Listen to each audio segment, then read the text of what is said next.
Okay, we're live, Mayor Buckles. Thank you, Mr. Clerk and Deputy Clerk as of yet. And welcome to the 88th meeting of the 7th Council of the Municipality of South Dundas on Tuesday, May 25th. I'd like to call the meeting to order. Roll call, please. Mayor Buckles. Here. Deputy Mayor Gardner. Here. Councillor Lewis. Here. Councillor Wells. Here. And Councillor Mellon. Here. CAO Garrity. Here. Director of Corporate Services / Clerk Brunt. Here. Treasurer McMillan. Here. Parks and Recreation Manager Austin. Marcellus, sorry. Fire Chief Morehouse. Here. CBO Lowy. Here. Director of Transportation Hyman. Here. EDO Rob Hunter. Here. Deputy Treasurer Mason. Here. Municipal Planning Consultant Reed. Here. And Communications Coordinator Helmer. Here. And Deputy Clerk Robert here as well. Okay, thank you. Confirmation of agenda. Is there anything to add, Deputy Clerk, this evening? No additions. We do have two amendments. Items 10A and 10I have been moved to discussion items. Okay, and they will be respectively D and E under discussion. Anything further from any members of council to be added, deleted, or amended tonight? Seeing none, any disclosure of pecuniary interest in the general nature thereof this evening? Yes, Mayor Byville's filing to declare conflict of interest on 9E. Zoning bylaw amendment on Plan 46, Lot 11. I own the property. Okay, so anything else from any other member of council? Seeing none, adoption of minutes, please, for May 10th and May 14th. Moved by Deputy Mayor Gardner, seconded by Councillor Wells, that the minutes of the 86 regular and in-camera meetings and the 87 special and in-camera meetings of council be adopted as circulated. Any discussion on the minutes from any member of council? Seeing none, all heard the motion, those in favor? Opposed, if any, motion carries. We have a public meeting tonight. Can you open the public meeting? Deputy Clerk, please. Moved by Councillor Wells, seconded by Councillor Lewis, that the public meeting to consider two zoning bylaw amendments be opened at 6:03 p.m. All heard the motion, those in favor? Opposed, if any, motion carries. So before we open the public meeting, I have a statement to read. I now declare the public meeting held by the Council of the Municipality of South Dundas under section 17, 21, and 34 of the Planning Act to be open. There are two zoning bylaw amendment applications being considered this evening. Zoning bylaw amendment, part lot 33, concession 8, 12240 County Road 5. And zoning bylaw amendment, west part, lot 6 and 7, concession 5, 11669 County Road 18. Anyone who wishes to speak in favor of or contrary to any of the proposed zoning bylaw amendments will be given the opportunity to do so. Before you make a presentation, I will ask that you provide your name and address. I'm required by the Planning Act to advise you that if you do not make an oral presentation tonight or a written submission before the proposed zoning bylaw amendment is adopted by municipal council, you will not be entitled to appeal the decision to the local planning appeal tribunal. I am also required to advise you that if you do not make an oral presentation tonight or a written submission before the proposed zoning bylaw amendment is adopted by municipal council, you may not be added as a party to any hearing of an appeal before the local planning appeal tribunal. I will now ask our municipal planning consultant, Aaron Reed, to provide a brief overview for the applications. Following the overview for each file, we will open the floor to anyone wishing to make an oral presentation on the specific application. So Aaron, welcome. Thank you. Good evening, Mayor and Council. So for the first one, we do have a zoning bylaw amendment to western portion of the lot legally described as Part Lot 31, Concession 8, which is 12240 County Road 5, from institutional to residential hamlet to allow for a dwelling to be constructed as the primary use of the lot. And the intention is for this western portion of the property to be severed and given to Habitat for Humanity. The retained lot will remain institutional and will continue its use as a park. We have not received any comments regarding this application. Planning takes no issue with the application and recommends for approval. And I'll pass it over to council for any questions. Okay, any comments, questions, concerns from any members of council at this time? Seeing none, are there any comments from the public this evening? There are no. Okay, thank you. And we'll move on to the next one, please, which is zoning bylaw amendment, West Parts, Lot 6 and 7, Concession 511669, County Road 18, please. Thank you. So this zoning bylaw amendment application to rezone the subject lands legally described as West Part Lot 6 and 7, 5, which is 11669 County Road 18, from agricultural to agricultural special exception 8. The A8 zone will remove all residential uses as permitted uses on the subject lot. This application is a condition of severance application B821, which severed a surplus dwelling from the vacant farm parcel, otherwise known as the retained lot. Again, no comments have been received regarding this application, and we do recommend approval. Okay, thank you. Any comments, questions, concerns from any member of council on this file? Any comments from the public, Deputy Clerk? None received, no. Okay, thank you. Then we'll close the public meeting, please. Moved by Councillor Lewis, seconded by Councillor Mellon, that the public meeting to consider 2 zoning bylaw amendments be closed at 6:07 p.m. All heard the motion, those in favor? Opposed, if any, motion carries. Thank you for that. And now we'll move on to delegations tonight. First up, we're having a sort of rerun, Inspector Mark Hamerick from the Ontario Provincial Police concerning the 2021 policing update. Welcome, Inspector, to Council of South Dundas this evening. Hopefully your connection is 110% tonight. Good evening, everyone. I can assure everybody that my connection is 110% tonight. I would like to thank you, Mr. Mayor, and members of council for having me this evening. It is a pleasure to meet you all. And I would like to apologize or send my most sincere apologies for my technical difficulties from my residents last time we tried this. I can tell you that I nearly had a panic attack at about 4 o'clock this afternoon as they were testing the generator at the Long Sault detachment because it actually fried my backup laptop. So I was able to steal one from a staff member and say, I really need to borrow this evening. I don't think they'll understand. They'll be less understanding about this. So thank you again for having me this evening. I am extremely happy to report that in my first month, I can tell you that things have been going very smoothly at the SD&D detachment.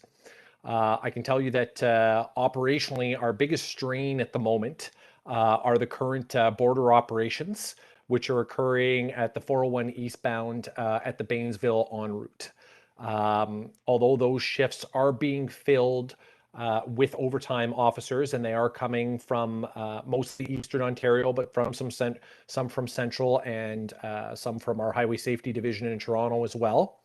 That is still taking up a significant amount of resources for incident command and logistics as well. We're looking forward to a busy season. The Marine program has begun, and the boat's been in the water now for just over 3 weeks. Traffic on the St. Lawrence has been minimal to this point. But we expect it to start to pick up after the 2nd of June once the COVID-19 restrictions, lockdown, and the stay-at-home order end. In regards to the COVID-19 and the stay-at-home order, I'm happy to report that we have had a tremendously high vaccination rate, which is voluntary amongst our officers. And we are on to second shots now for most of our officers who got the first one. And we are coordinating those either through the Winchester Hospital, Cornwall Hospital, or through the health unit themselves. This past weekend was our first long weekend traffic campaign. As always, our officers were out there visibly stopping vehicles for such things as speeding, careless driving, impaired driving, seatbelt use, and handheld device use. And we once again are one of the leaders in Eastern Ontario, not just for volume of traffic, but also for provincial offenses notice that were issued and for warnings that are issued. New to the OPP just last year was a new integrated electronic ticketing system where we can actually submit the tickets electronically now, and we can also issue electronic warnings. So we don't have to rely on officer knowledge of people being warned. We can actually see directly on the system through the electronic ticketing system how many warnings a person has received and how many tickets they may have received for a variety of different things. I can tell you, Mr. Mayor and Council, that my priorities at the SDNG detachment are to continue to move the detachment forward, and in such ways as returning the detachment or policing to its core policing functions. And also that is done through establishing additional collaborations with our community partners, such as a program you may have heard of, like the Situation Table, and also our mobile community response, mobile crisis response team, which pairs us up with a mental health professional and a police officer who respond to nonviolent calls for service where a person would be more in need of a mental health professional than a police officer. But we always have that police officer present just in the case, because in cases of mental health, there is a certain level of unpredictability. So it provides a level of safety for that person responding, just because they would have nobody responding. Again, I'm hoping that that program expands in the near future. We are currently working on police hospital transitions with our three major hospitals, the Glengarry Memorial Hospital, the Winchester Hospital, and the Cornwall Community Hospital. Those police hospital transitions specifically deal with Mental Health Act calls for service. When we bring somebody in that has been in crisis in a mental health service, it is establishing a baseline protocol so that the police are seen and that the person is seen on a priority basis. Obviously, life-saving medical intervention takes priority, but that so we establish a baseline time for us to be in and out, which, you know, returns our frontline police officers back to the road, so we can invest that time in more proactive policing activities throughout the 5 United Counties. Were there any questions from anybody? Okay, so thanks for now, Inspector. I will turn it around to go through council. So first, Deputy Mayor Gardner, please. Thank you, Mayor Byveld, and thank you, Inspector Hemrick. I appreciate you visiting our table. I've had the opportunity to work quite closely with some of your members and always so impressed with their professionalism. So I think that you're leading a great group of folks that protect us. But I do have two questions for you, if that's okay. There are concerns in our villages about enforcement, and whether it's perception or it's reality, it does seem to be causing quite a bit of conversation towards us about the lack of police presence and addressing such things as speeding, you know, other different things. So I'm just wondering, you've mentioned that your intent is to go back to the core of policing. For the rural areas, what do you see as part of the plan to make the presence more visible, perhaps?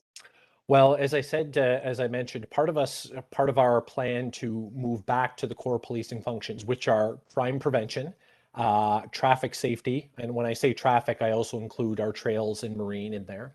And what the example that I brought was the police hospital transitions that we are currently working on with our health partners in order to free up. When officers are freed from the hospital or other calls for service which fall outside of our core policing duties, we are able to reinvest that time in such things as traffic enforcement within the villages and having a much more visible presence. Okay, and that makes absolute sense. And I appreciate that. We've just in South Dundas alone, we do have, and it always seems like it's just a couple. People think it's a lot, but it's usually just a couple of offenders, whether they're speeding through the village or that type of thing. So I'm looking forward to that, having the officers free up time. The other thing you mentioned was the mental health nurse. So that's presently funded through County Council. I don't know if you were aware of that, but that was an initiative the OPP brought to County Council, and we were able to fund it. Just wondering where you see the longevity of that program. Last time they presented an update to County Council, we saw, I think it was 46%, where folks were got the help they needed instead of being arrested or that type of interaction. And I'm just wondering where you see that program potentially going. Well, I actually am hoping to expand on that program. The government is about to announce its next funding model for mental health and the co-response model. I can tell you that I am extremely grateful that County Council was able to come to the table and provide that funding to get the program up and off the ground. But I do not think it is County Council's responsibility to continue funding that program. This program is a health initiative. And I do feel it should be the Ministry of Health through the hospitals that should be funding these programs. Currently, we are analyzing or collecting all of our data, and we are preparing to present to our local integrated health networks, as they used to be called, or our LIN, the representatives from mental health, to show the progress that we have made thus far with the one nurse. That includes the people that have been connected to services when they've been in crisis. That includes the reduction in apprehensions. That includes the reduction in apprehensions where people have been had to take to the hospital. And that also includes the reduction in repeat clients we are seeing, because when those people were in crisis, they were immediately connected to services. So my goal is for the upcoming year, in the fall of 2021, to be able to, in the summer, first of all, present to the LIN, and in 2021, have the LIN fund the program to increase its services to the residents of the United Counties. Yeah, thank you so much, Inspector Hemrick. Welcome, and hopefully we'll see you around and about. I'm sure you will. Thank you very much. Councilor Wells. Thank you, Inspector, for coming here tonight. I do agree with the general part there. It's a great program, and it's all I'm hearing is good things about it. Obviously, just explained the whole bunch to us. So kudos out to you guys on that part. Basically, and I don't even know if it's you that I have to direct this to, is my one concern about the OPP officers when they're going to a call. I own a little meat shop in Williamsburg, and this has been brought to, I'm not sure whether your attention, the mayor's addressed this, and myself, with concerns about the speeding that the officers do to these small villages and hamlets. It's like, if it's just amazing. I don't know if someone's dying or if someone's going to call. I'm sure all these calls, I follow some of them 2 calls, and there's the excess speed it's not called for. So I don't know if you can do anything about that, because it's just a matter of time where one of your officers is going to kill a pedestrian or kill someone, and it's done before. But it's a big concern when they're responding to calls, the excessive speed they're doing to our little hamlets and villages. So if you could address and maybe enlighten me to what we can do about this. Well, thank you very much for your question.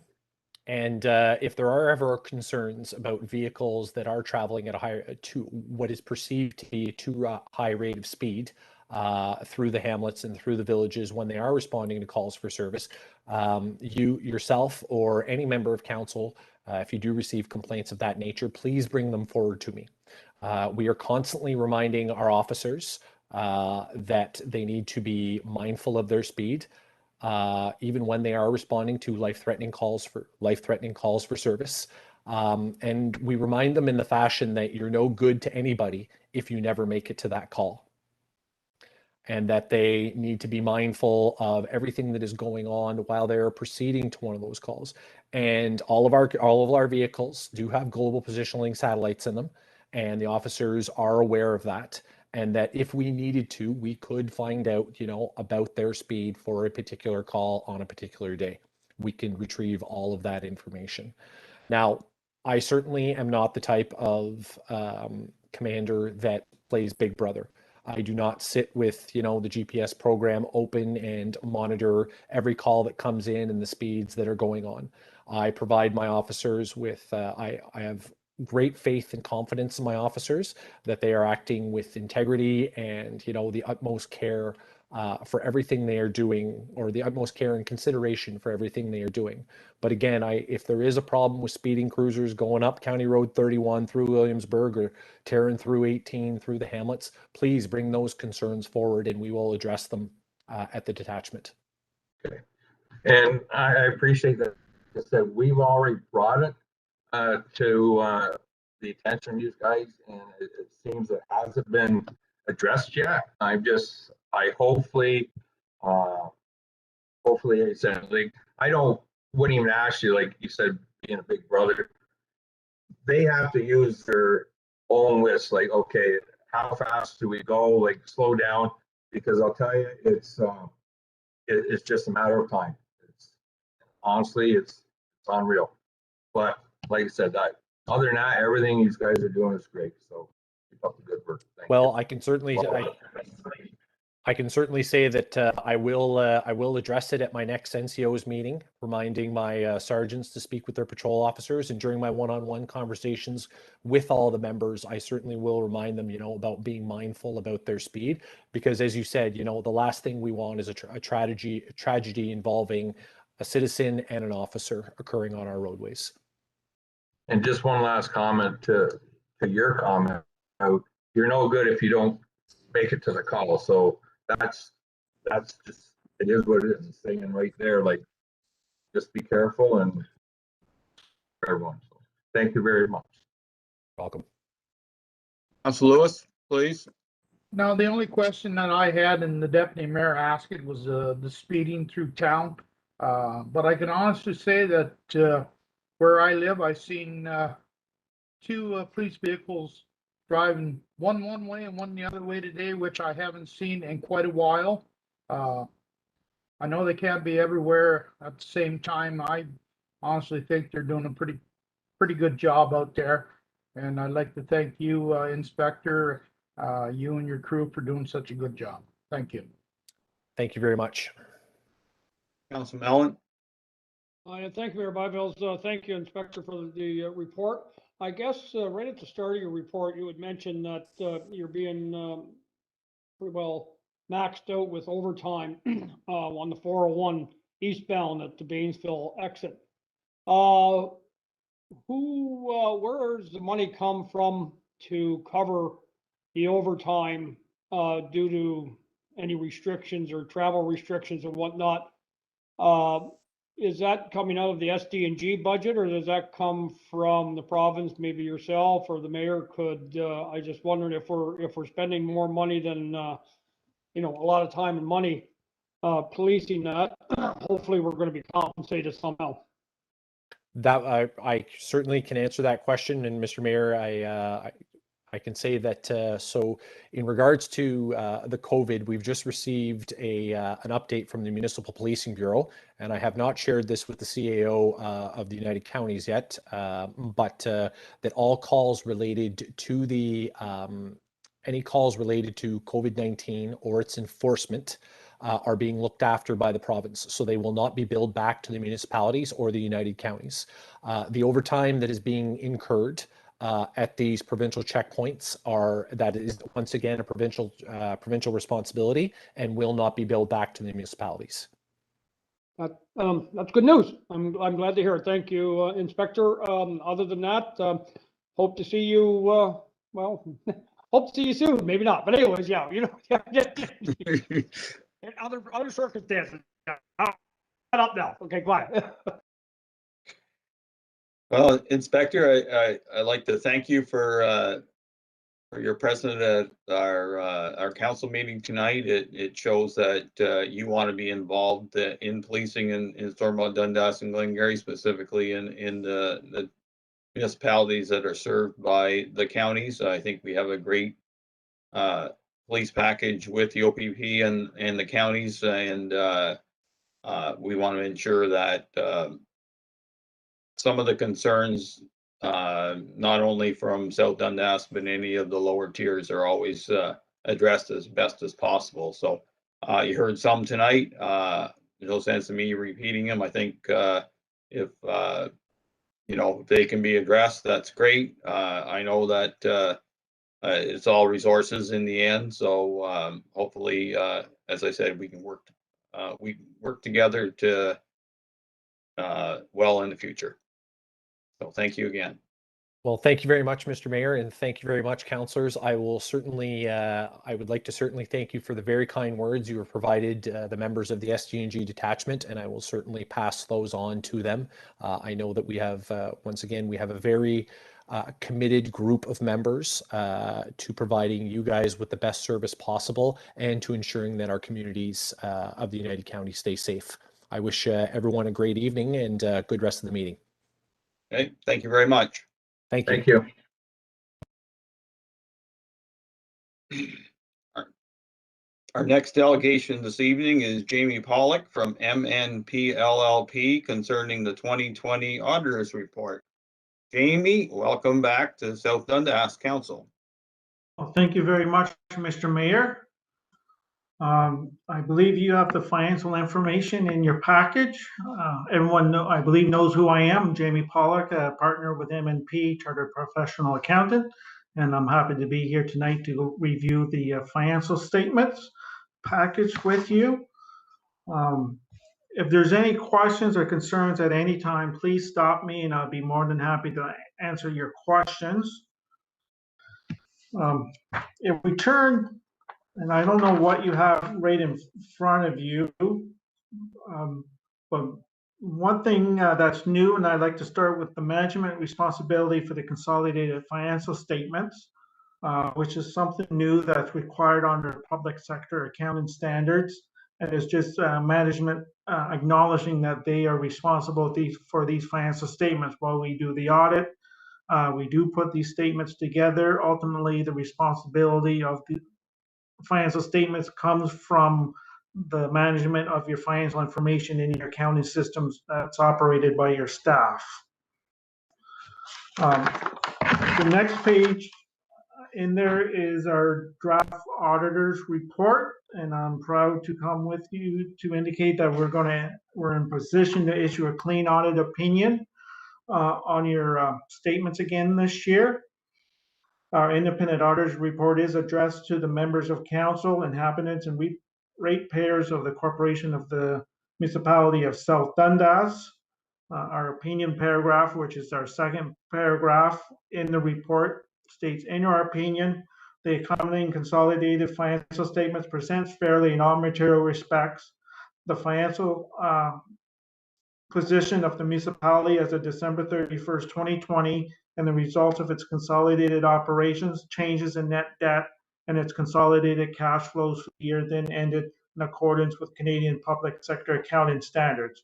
It states consolidated because it takes in the Morrisburg BIA along with your main operations. The rest of the report goes through and outline the responsibilities of management and those charged with governments like yourself, and then our responsibility for the audit of the consolidated financial statements, what our requirements are, and some of the limitations are. If the financial statements upon approval, we're in a position to issue our clean audit opinion dated today's date, May 25th, 2021.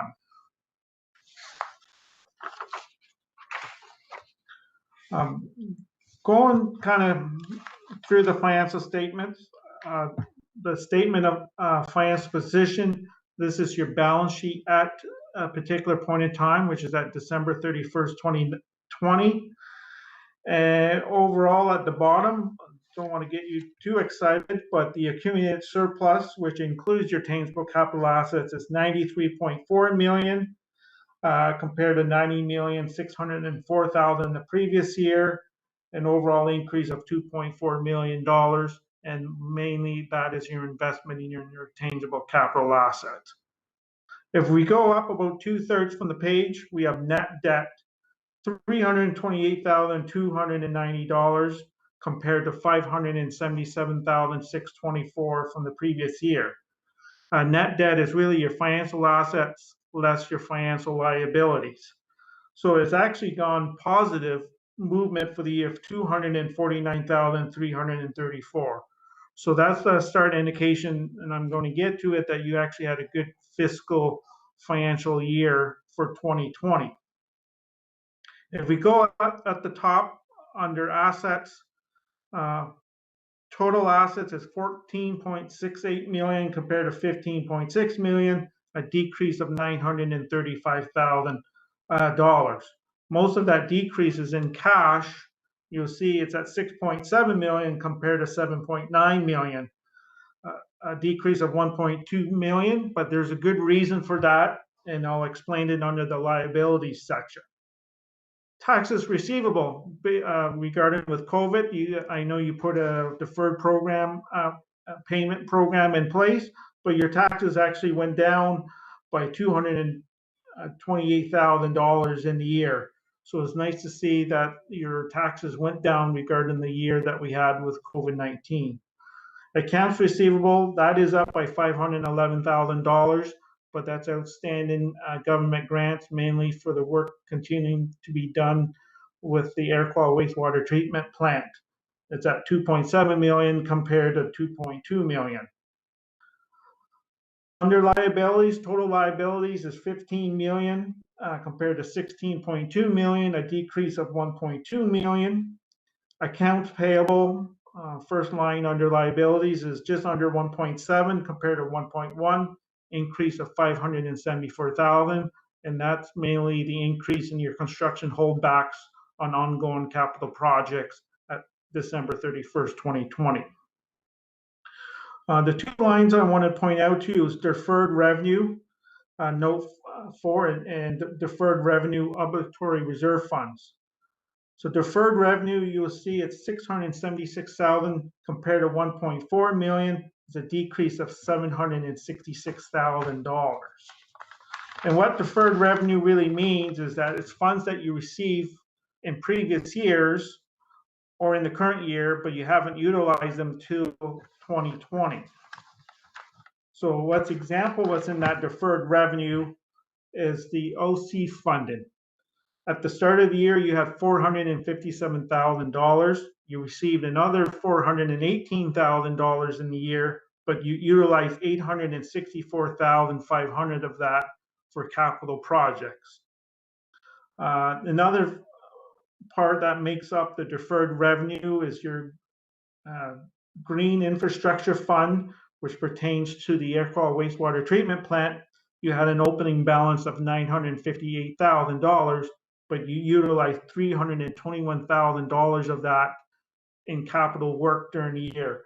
So that used up your cash flows. It was made to help finance capital projects. It draw down on your cash balance, but that's where part of your cash went. So the net change in that is $768,000. The next line is deferred revenue obligatory reserve fund. So what's in there is your gas tax, your parkland, and new this year is COVID-19 funding. So with the gas tax, you started the year with $725,000. You received your annual amount of $338,000, but you utilized 989,400 of those dollars in 2020 on eligible capital work projects for bridges and road work. COVID-19 funding, you received just under $300,000. You utilized 115,500 with a closing balance of 184,000. So really the use of the gas tax funds used up your cash that you received in previous years, but you utilized it in 2020.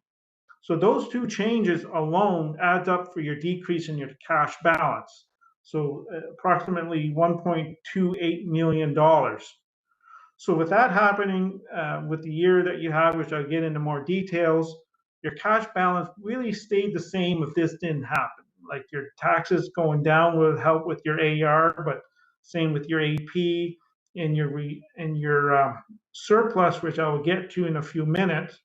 But really your drawdown in cash is based on money you see for capital projects that you received, like I said, in previous years, but utilized in 2020. So you had the cash, you utilize it. It's not down for any other reason except for that, and everything remains status quo.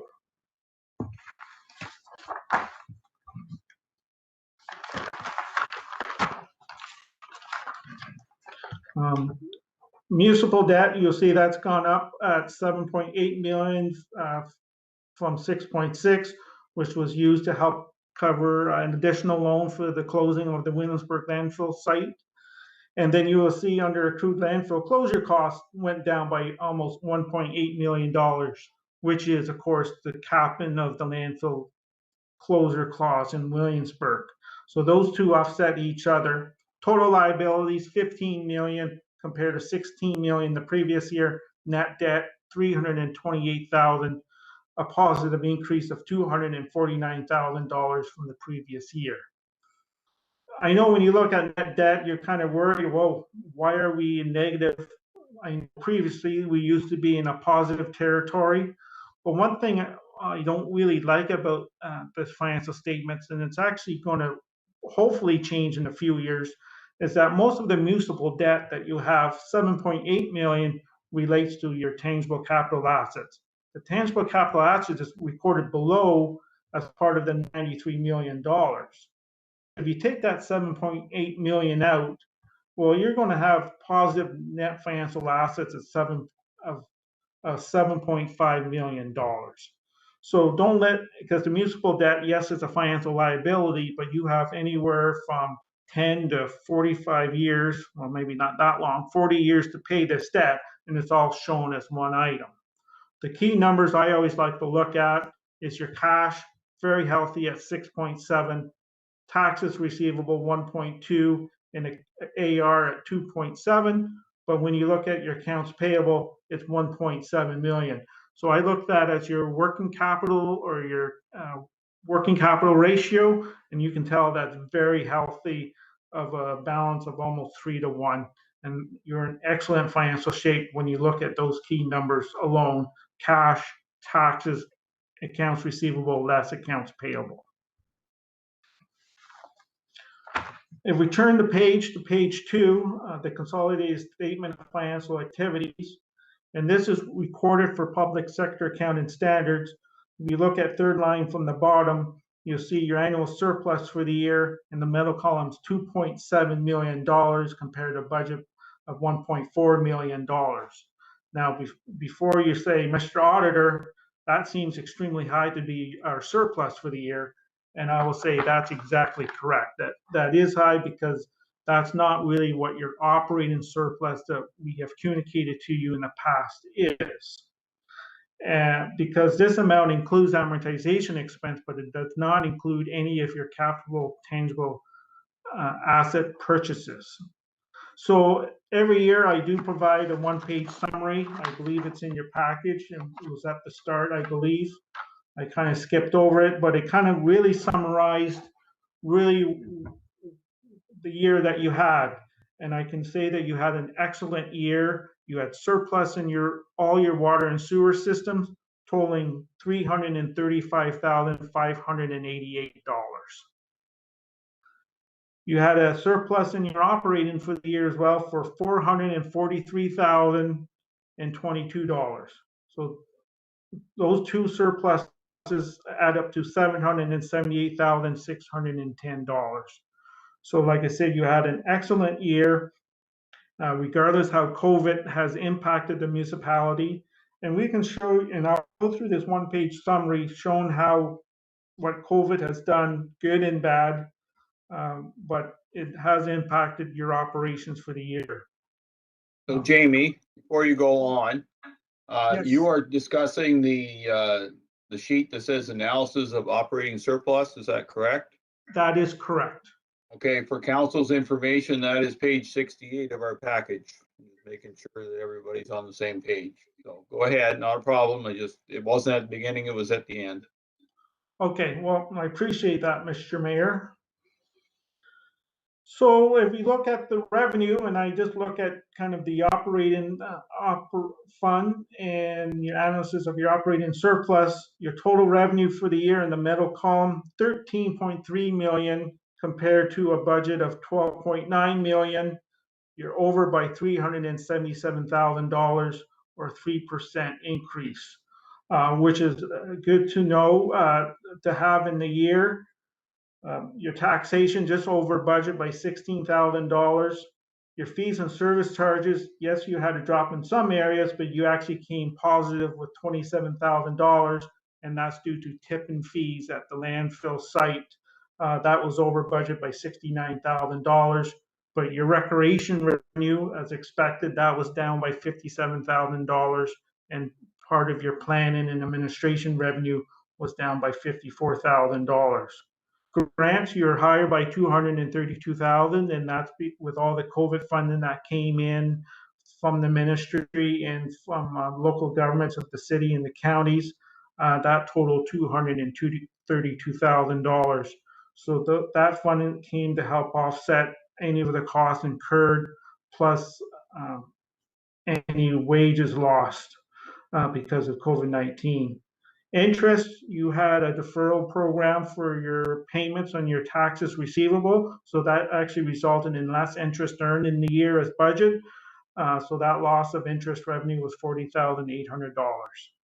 Under donations and other, you actually succeeded by $141,000. You had sale of assets of $21,000, some key donations in the year for parks and recreation of $48,000. And you will, when the time comes, you will see that you actually had a positive equity picked up from Rideau St. Lawrence Utilities. Expenditures, total expenditures is 10.8 million compared to a budget of 11.1 million, a savings of 226,000 or 2%. But as you go through most of the line items, most of those savings are in wages and benefits. You couldn't employ everyone at the same time. You had shutdowns, provincial mandates, so you couldn't have the employees working when you require them. But as those wages and benefits gone down, there was higher materials and contracts to offset those costs. You have savings in general government by 136,000, protections to person and property almost right on budget, a little bit over at 10,000. Transportation services was over budget by 165,000, but majority of that is capital repairs and maintenance. For the statements gets expensed, but not capitalized as tangible capital assets. But there was savings in wages and benefits and materials there. Environmental services, you actually had a savings of $85,000, a lot less maintenance costs of $189,000. But more wages and benefits there. Health services, you didn't have any doctor recruitments in the year, so no funds were utilized there. Recreation and cultural services, savings of 173, and that's mainly due to wages and benefits and contract savings. And planning development, a little bit more costs than expected at $58,000 for wages and benefits, but less transfers required going out as well. But most of your municipal drain work goes through the planning and development, and that's why that is higher. So those savings plus the excess in revenue adds up to $604,000. if we take out what was capitalized or expense, sorry, I call it capital repairs and maintenance to the roads department, 165,000. You add that back on to the 604, well, you're getting back to the overall surplus of $778,000 for the year. We have financing and transfers. You had extra transfers to reserves, and that's mainly because of the surplus that you had. Transfer from two capital fund savings of 191, which kind of ties back to the transportation services with capital work being expensed and not capitalized. Municipal debt repayments, rate and budget. You receive proceeds and long-term debt of 1.8 million, which most of that was offset to cover the debt, which was debt that you raised to help cover off the cost to close the landfill site in Williamsburg. And that was over budget by 1.2 million. But you can see 1.8 matches the actual cost of just at 1.788. So overall, your surplus comes from revenue, mainly grant revenue, and savings and expenditures, $778,000, broken down as indicated, 335,000 for water and sewer, and 443,000 for operating. So you had an excellent year, and that's why overall your net financial debt position is much better than it was, regardless of the cash that got used for capital items. You're still in very strong financial position because of the year that you had with the operating surpluses.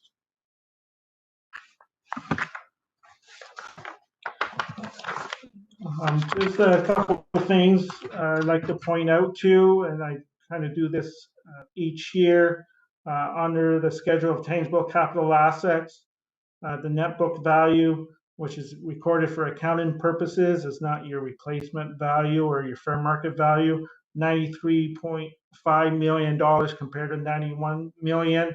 When you look at your net book value as a percentage of your total assets, it works out to 74%, which means you still have 3/4 of its useful life of its total of all your assets, and only utilize 25% of its useful life, which quite makes sense when you look at all the capital work that was done in the 15 years with the South Dundas water distribution plant, the water tower work that was done this past year, the arena, the municipal buildings, the medical center buildings, and the upgrades to the water treatment plants, both in Morrisburg and in Iroquois.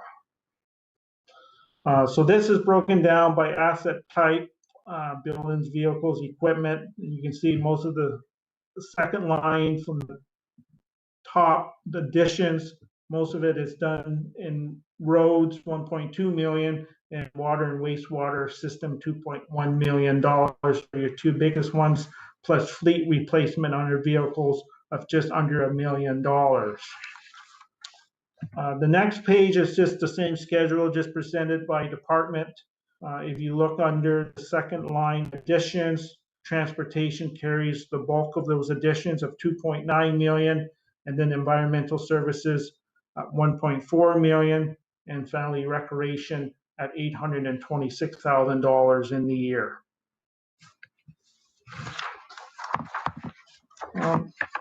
Okay, I'm back to the financial statements, by the way, and that's where I'm going through. As an auditor, I don't get much fun, so I kind of like to jump around to get my kicks. So hopefully I still have everybody with me. I'm looking at page 7 now of the financial statements, the consolidated schedule of accumulated surplus. And I just like to... That's page 48 for us. Okay. Go ahead. So I just like to bring your attention to the middle part, which is your reserves and reserve funds. Total amount is 10.4 million compared to 10.8 million, an overall decrease of $440,000 in the year, decrease both in the reserves and reserve funds. Your deficit, which includes unfunded capital projects, which is actually a positive right now, 1.9 billion. Oh, sorry, $56,000 compared to 22,000. Your investment in Rideau St. Lawrence is 1.9, plus liabilities to be recovered from future revenues, which is your accrued interest, your internal debt to reserve funds, which is to offset the cost you incurred for the municipal streetlight project a couple years ago, long-term debt for the landfill closure cost, 1.8, and accrued landfill closure and post-closure cost, which is for Winster currently, the post-closure cost, plus the potential cost to close Matilda when the time comes at 4.3. Tangible capital assets total at net book value is 93 million, less the municipal debt of 5.8 million related to those capital assets. So total accumulated surplus 93.3 million compared to 90.6 million the previous year. Just going through the rest of the financial statements, if I just bring your attention maybe right to the end, which is some key ratios. I know I like going through this with administration and with yourself as council. One of the things we tend to look at is the amount of property taxes billed, which is, I don't know which pages it is. It goes from page 24 to a blank numbering on my pages. What is it called? A 5-year financial review? That's what it is. Okay, that's 66 of our pages. I'm glad you're there to help me because the CA really stands for can't add. So I'm glad that you're filling in the spots for me. You're starting to make me question whether we should have you as our auditor, but go on. I'm missing Oh. Ross. I'm missing Ross. Okay.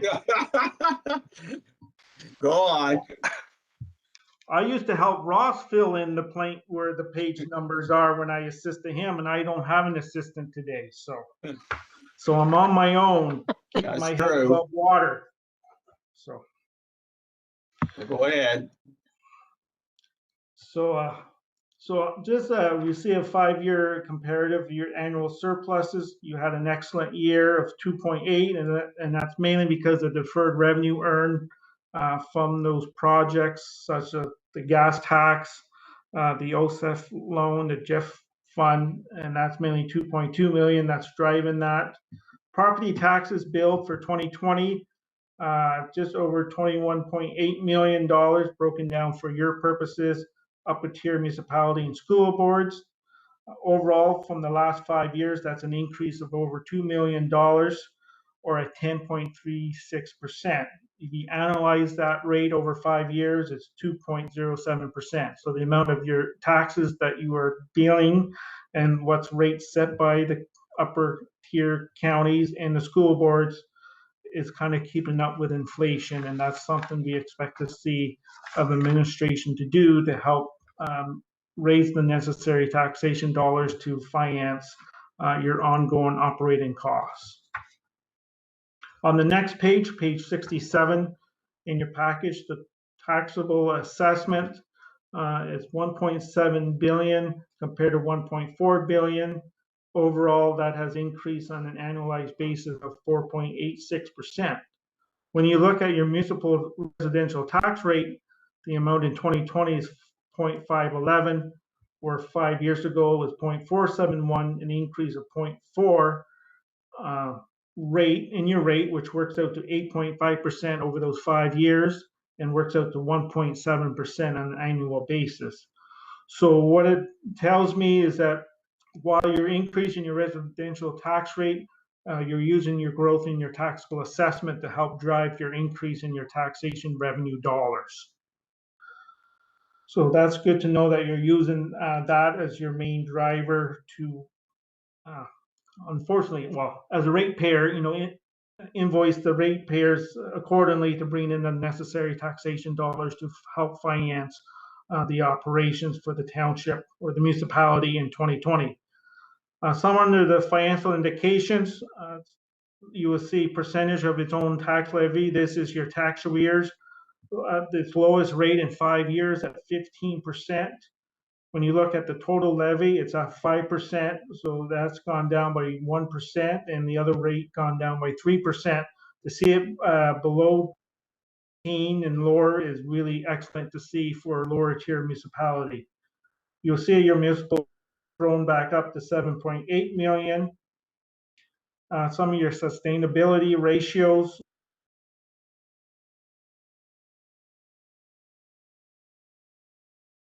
Uh-oh. Like we've lost Jamie. We will have to wait till he comes back, because it's hard to stop this now.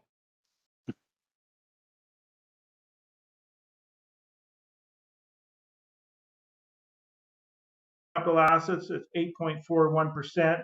It's at its highest amount in 5 years. That amount I'd like to see really no 10% as my comfort level. So you're reaching that 10%, but anywhere between 10 and 15% is a safe number to have the tangible capital assets to be financed by long-term debt. Debt charges to your total operating revenue for flexibility, 6.21%.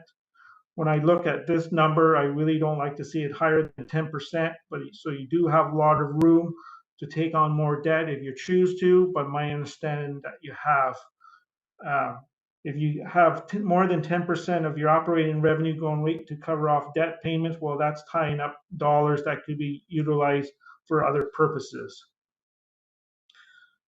When you look under vulnerability, operating grants to operating revenue, 11.53, kind of a drop from the previous year. Total grants to total revenues, it looks high at 27.3%, but that's part of the deferred revenue for capital projects being recognized in the current year.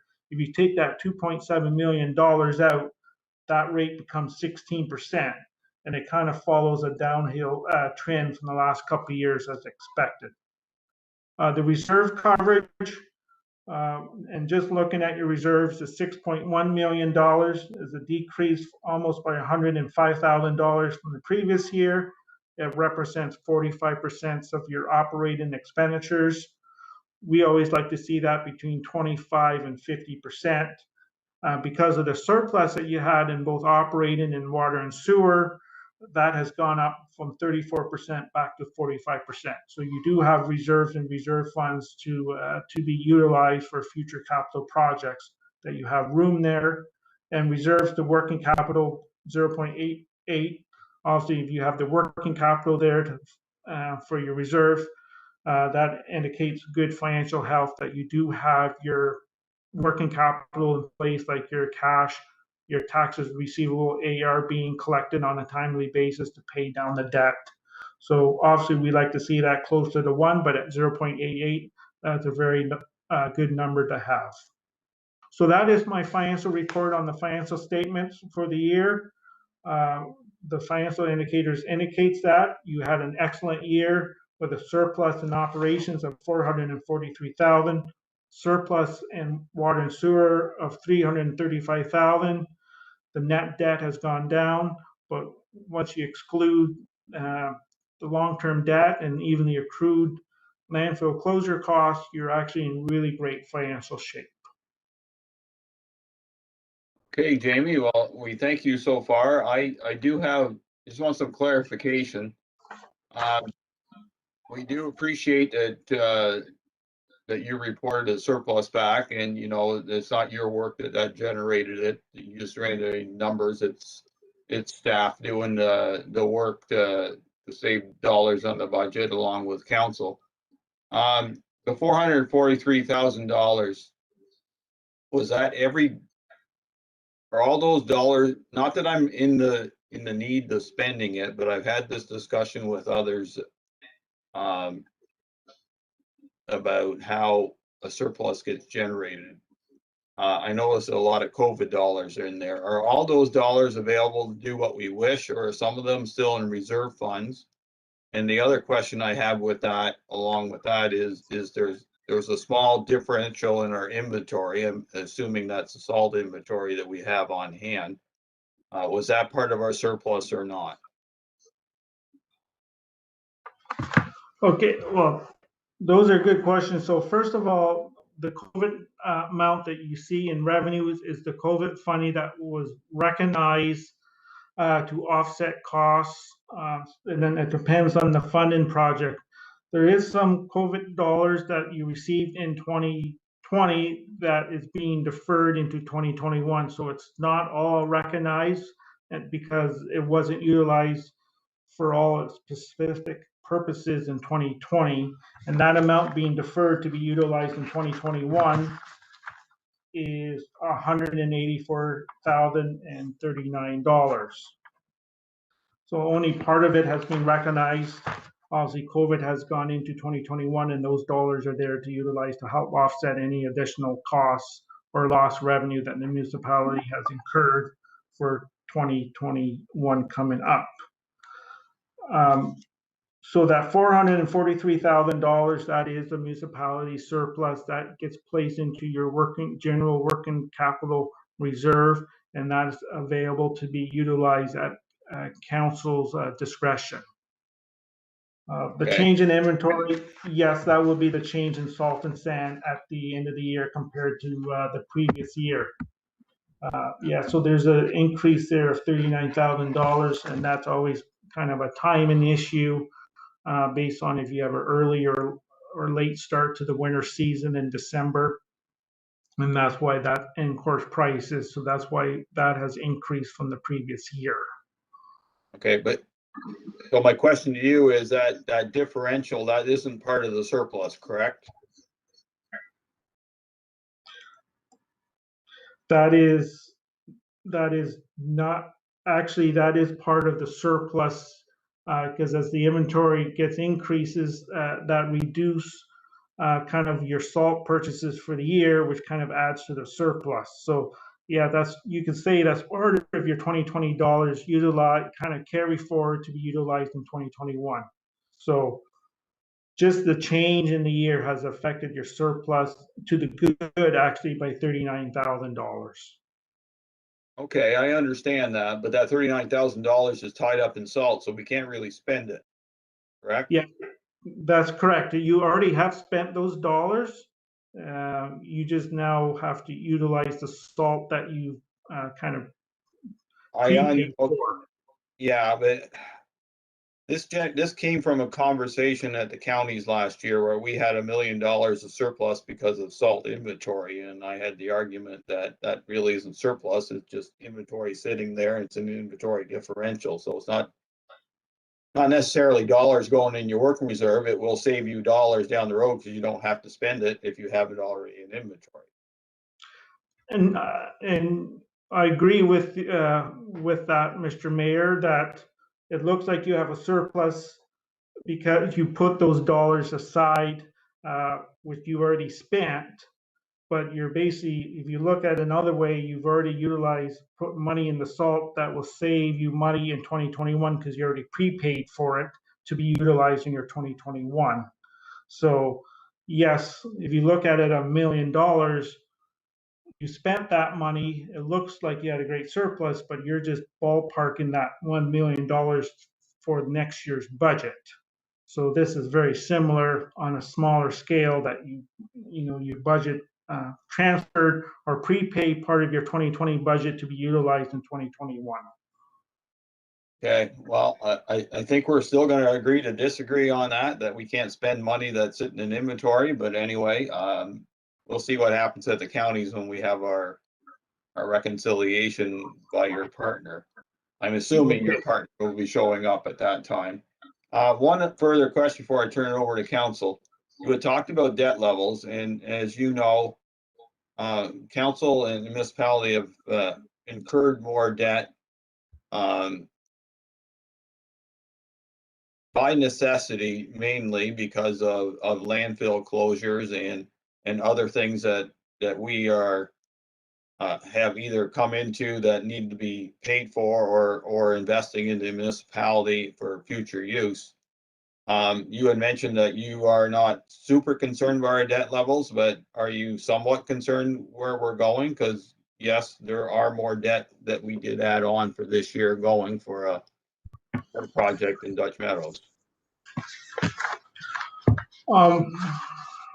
I would say I'm only two parts answer.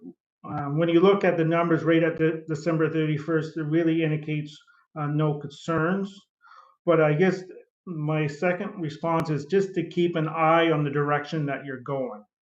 Yes, sometimes you need to take on debt to accomplish the things that you need to do to improve the municipality, and taking on debt to do that is a good, wise way of making sure those projects is accomplished. I believe you took on a new debt for the water tower upgrades that was done in 2020, which benefit the users of that system. But as you start taking on more debt or using up your reserves, you just want to have a future caution to that to see where you're going, and that you don't over exceed yourself and over leverage yourself too much.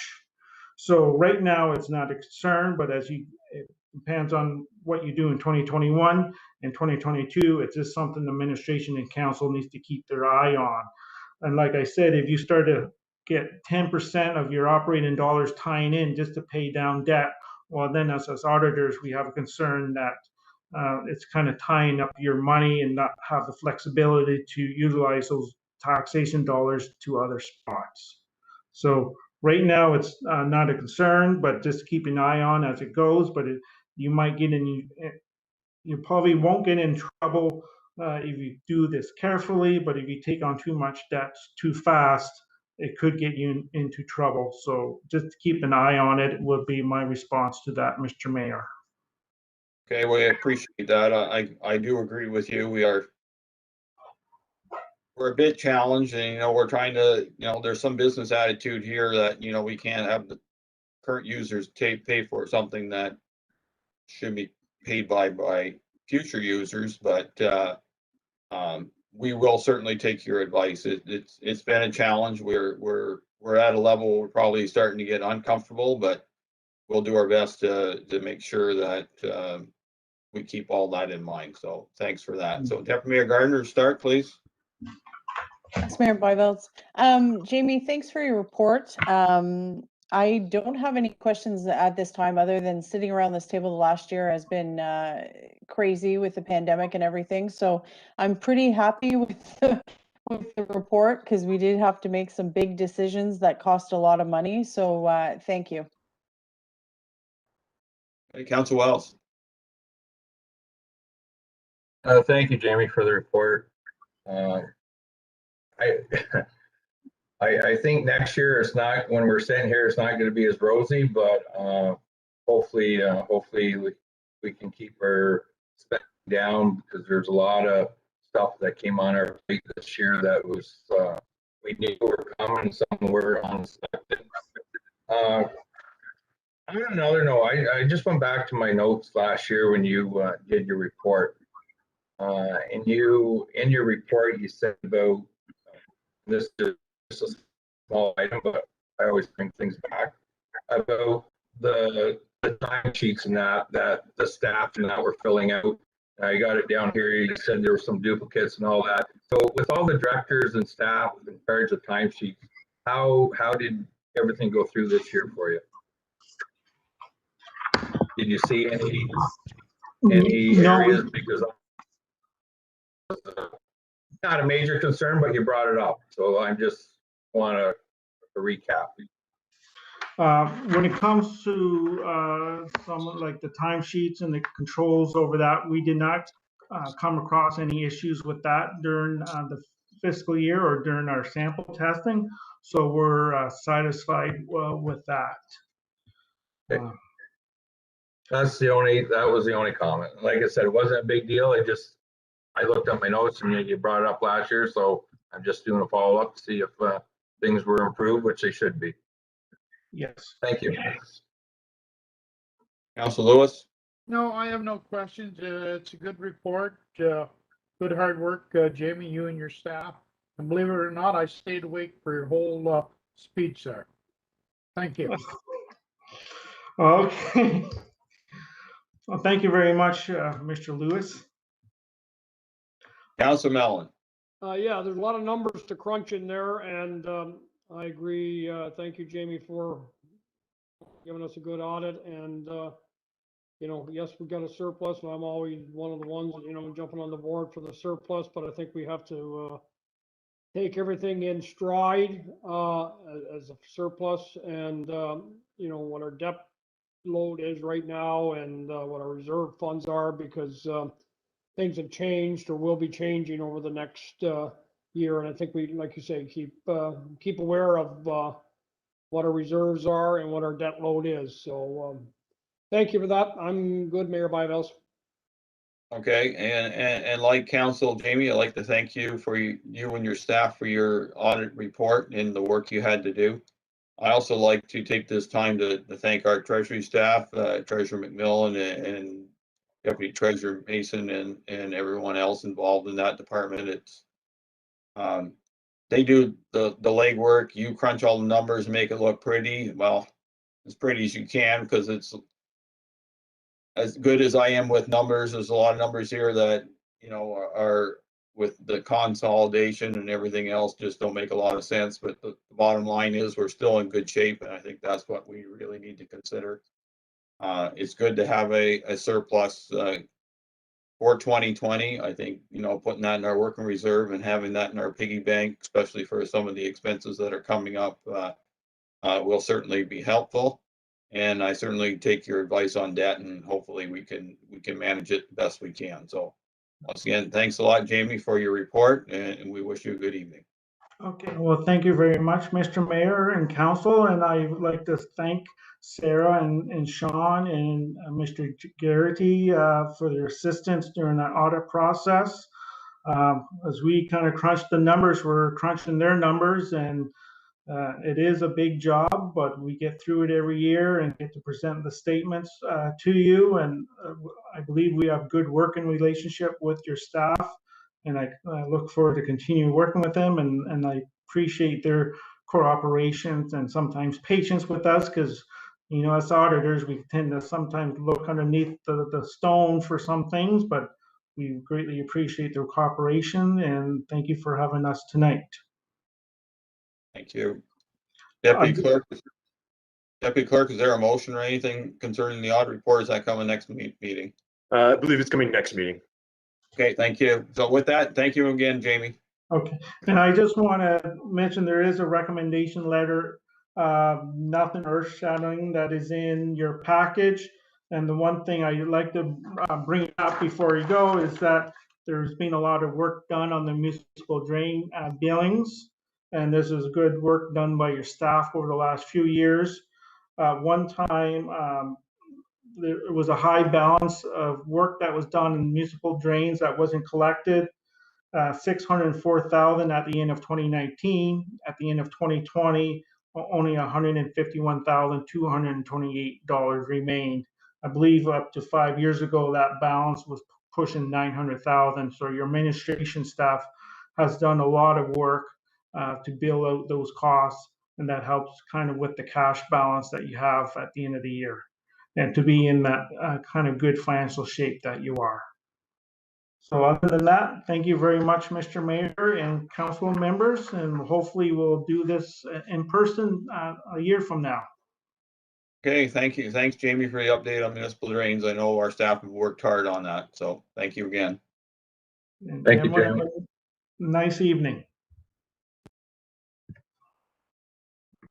With that, we'll go through 8 action requests, and then we'll see where we go for a break. First one's FES 2021-02 firefighter boots. Motion, please. Moved by Councillor Mellon, seconded by Deputy Mayor Gardner, that council accept report FES 2021-02 to purchase leather firefighting boots for 2021, and that the funds for the upgrade come from the fire reserve for the sum of $15,000, including HST for 2021. Chief Morehouse, welcome. Thank you, Mr. Mayor and Council. So before you is a report that I've put together over the last few days in regards to an upgrade for the boots. So I will give you a little bit historical information, and then we can talk about our recommendations. So roughly 10 years ago, the chief of the day, when they went to replace a bunch of boots, he allowed the associations to cover the top-up fee 2 out of the 3 stations at that time took advantage of that because the third did not have the funds. Now we sit 10 years later and all these boots need to be replaced. And unfortunately, the firefighting associations have lost their income due to the loss of fundraisers, Nevada tickets, and other fundraising abilities. So what we want to do, and I've talked to these deputies, and they wanted me to speak to council tonight on this. Right now, there's only one association that would have money to top it up after we purchased or on their leather boots. We don't want to turn this into a have or have not type of fire department. So my recommendation to council is under option 1 that we upgrade the boots, take the money from reserves, and we will work and make sure that we put enough money ahead in the next 4 or 5 years to cover the replacement of the rest of the boots that are coming up. I'd answer any questions at this time, Mr. Mayor. Okay, thank you. Deputy Mayor Gardner, start, please. Thanks, Mayor Boyveld. Just a quick question, Chief. It's not a comment on your report. You're right with the have and have not department. Just when you're talking about durability though, so the rubber boots lasted 10 years. Do the leather boots last longer, or are they both replaced within a 10-year life cycle? So the lifespan according to NFPA is 10 years on both of them. So Okay. Yeah, there is no hit or miss there. Okay, thank you. Council Wells. Thank you, Mayor.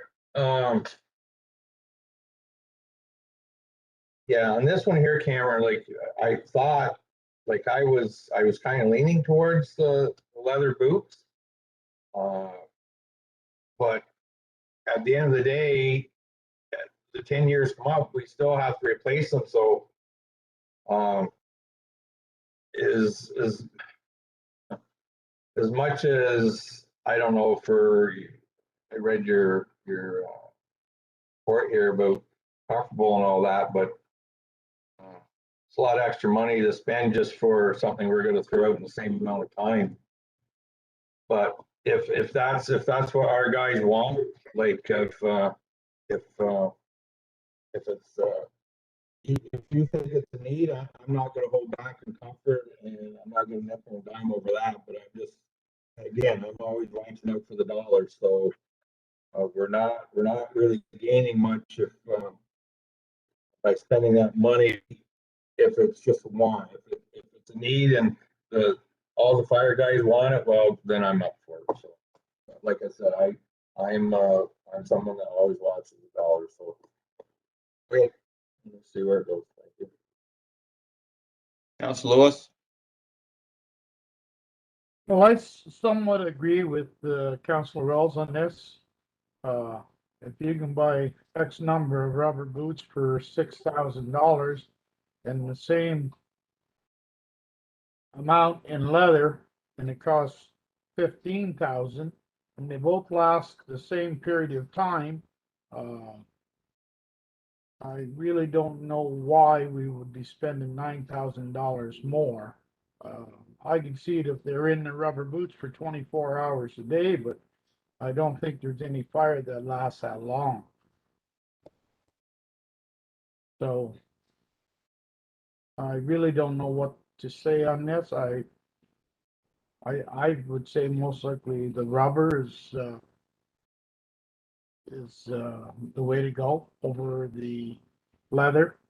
But I'll wait to see what Councilor Mellon and you have to say, Mayor. Thank you. Councilor Mellon. Thank you, Mayor Boyveld. Yeah, let's face it, we were lucky enough, I guess, if you will, that the Firefighters Association had, anteed up and made up the difference, if you will, 10 years ago, or have in the past. The long and the short of it is, I'm willing to spend $1,000 to make sure that our firefighters have the proper equipment. Maybe the rubber boots would work. Yeah, sure, fine dandy, but personally, I'd last about a half hour in a pair of rubber boots, and I'd be taken out in an ambulance because I wouldn't be no good to anybody. As far as I'm concerned, we put them in the leather boots, we give them the equipment they need, I think that's the job of this council, is to make sure our firefighters have the proper equipment, and, you know, if it's a little bit more comfortable, a little bit easier to wear, I'm all for that. So, as Cameron already said, in future years, they'll make accommodations in the budget to make up the shortfall going forward, to accumulate the extra needed money in another 10 years when we have to replace them again. But as far as I'm concerned, we put the money out of the reserve and get them the boots they need. Thank you. And I agree with Councilor Mellon. Everything he said was true. You know, I personally don't want to stand around rubber boots very long. I'll do it if I'm in a wet job, but any other than that, you want a decent pair of leather boots, and you don't want the cheap ones from the cheap store. You want good ones. And, you know, as much as they're not in them all day, they are in them in a very challenging situation. So I certainly accept the chief's recommendation. In fact, I would like to see the Firefighters Association take their dollars, any dollars they get, and send it to back into the community or their favorite charities, because that's where it really goes. If they need something and they can justify it to us as a council, I think we have a duty to make sure they have all the equipment they need to do the job, within reason, of course, but this is very reasonable. So my vote would be to take the recommendation. Anything further from council? Councilor Wells? Yeah, and going back, I'm not against it. Like I said, like it's just, if you save a dollar and you want it, like I agree with Mayor and Councilor Mellon, like to make them more comfortable. Fine, like we're not talking a lot of money. It's just, I was just putting it out there. If it's something they want, obviously they do, because you bring it up. So I'm, like I said, I'm not going to make them comfortable and move on. Anybody else? Councilor Mayor? Yeah, I support what you said, Mayor and Councillor Mellon. I think to the men and women that risk their lives to go into a fire, I think that footwear, surprisingly enough, anyone that does any first responder work knows how much that means. And I don't think now is the time to nickel and dime. So I agree. Okay, anything further from any member of council at this time? Seeing none, I'll call the vote. Those in favor of the motion, please. Those against, if any, motion carries. Thank you, Chief. Thank you, sir. Next one is PE 2021-02, Building and Bylaw Vehicle Tender. Moved by Deputy Mayor Gardner, seconded by Councillor Wells, that council accept report PE 2021-02 to approve the purchase of two 2022 Hyundai Tucsons for the Building and Bylaw departments for cost of $63,572 plus HST. Okay, I see two names, so I'll call in Nicole Lowy first. Welcome, Nicole. Thank you, Mr. Mayor. I apologize for my camera not being functional today. So what building and bylaw are proposing for the new fleet vehicles are two SUVs. We have two options here, one as gas and the other as a hybrid model. With the cost savings, the quicker delivery time, larger cargo space, and slightly higher axle, we're hoping to approve option 2 for the gas model, which is a 2022 Hyundai Tucson. There is another option, which is option 1. It's the 2021 Ford Escape. It's a hybrid vehicle, so you have a mixture of gas and electric. With the hybrid, you do have a significant amount of fuel consumption savings versus the gas, but the gas, compared to the truck that we have been using for at least 10 years, is still a significant cost reduction. So I've provided a lot of detail for both vehicles, and I'm recommending that we approve option 2 for the gas model, and we'll answer any questions at this time. Okay, Deputy Mayor Gardner, start. Thanks, Mayor Byveld. Nicole, I was impressed with your business proposal at budget time to cover these vehicles. So I believe you've done your homework, and if you're recommending number 2, then I will support that. Thank you. Councilor Wells? Thank you, Mayor. Yeah, like there at budget time, next time when you guys need vehicles, everything's covered. You guys want the number 2, like I'm not driving the vehicles and that. I see the only thing I would go, because I'm a Ford person, I would have picked the Escape, but you guys want well, Donnie, I have no problem with that. So she's all good to go. Thank you. Councilor Lewis? No, I have no questions on this one. If you like to go with option 2, and Nicole, that's good with me. So go ahead. Thank you. Councilor Mellon? Yeah, I like option 2 myself also, $17,000 savings, and I'm not totally sold on the hybrids just yet. I'd like to see them being out a little bit, maybe our next line of vehicles when these are over with in 10 years' time or whatever. I just like to, I like to get the bugs maybe more out of the hybrids a little bit more yet. But so option 2, I call. I think it's a good option. Thank you. Okay, Nicole, my question to you is that the 2021 version was a little cheaper, but you decided to go for 2022. I know that the year makes a difference value-wise, but not from longevity. So were there any differences there that you felt or should be looked at, or? Yeah, the what were your 2021 Hyundais, one was black, one was white. So there are 2 options. For colors, they didn't have 2 white ones. They only had 1 black, 1 white. And they were also coming from southwestern Ontario, so quite far. These ones are actually coming from Cornwall, I believe. So fairly local. Okay, so on the color, I can somewhat agree on, doesn't matter where they come from when it comes from price according to our purchasing policy. So I just want to make sure that we're aware of that. Yep. Okay, anything further from council? Seeing none, all heard the motion, those in favor? Those opposed, if any, motion carried. Thank you.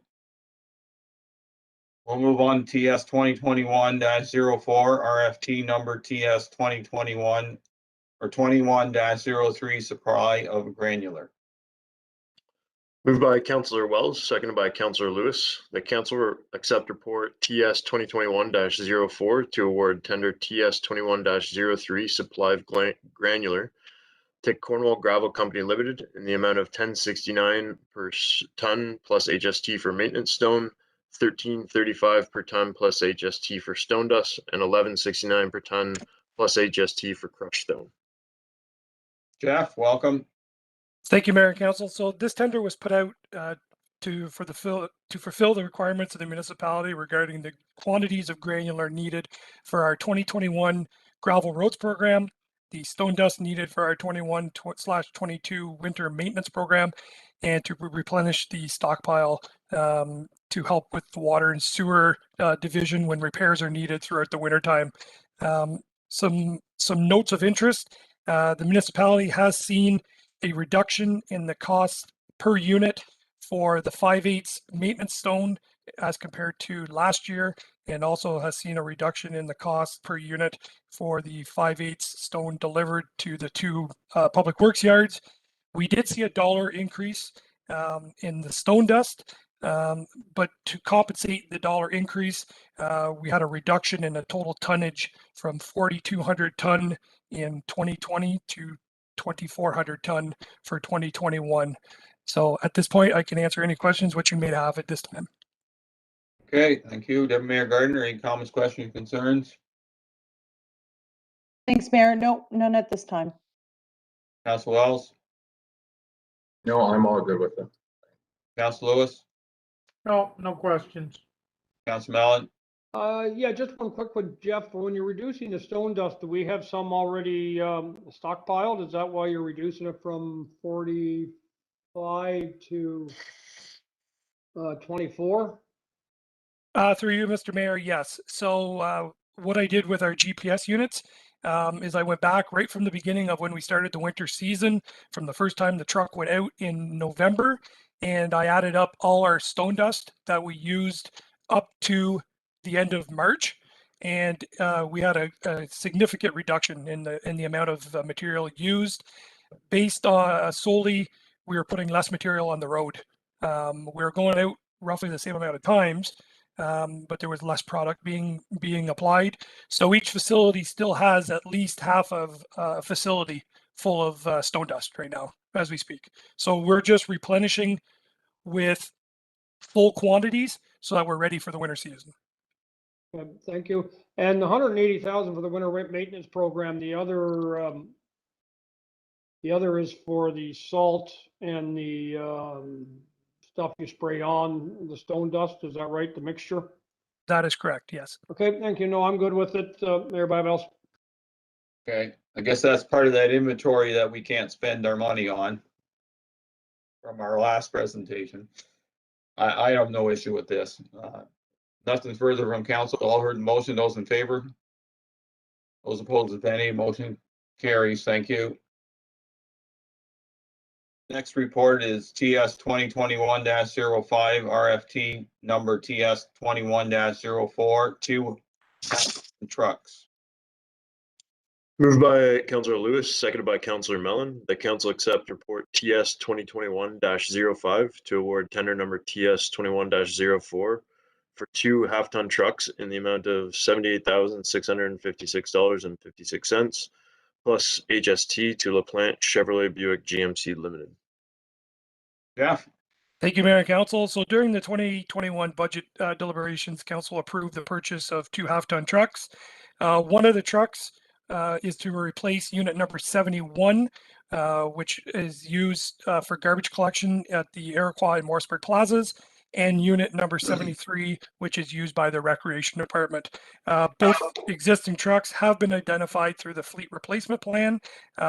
Just to further add some context, unit 71 has now been taken off the road due to electrical issues and a broken frame, while unit 73 has exceeded its life expectancy with major repairs needed.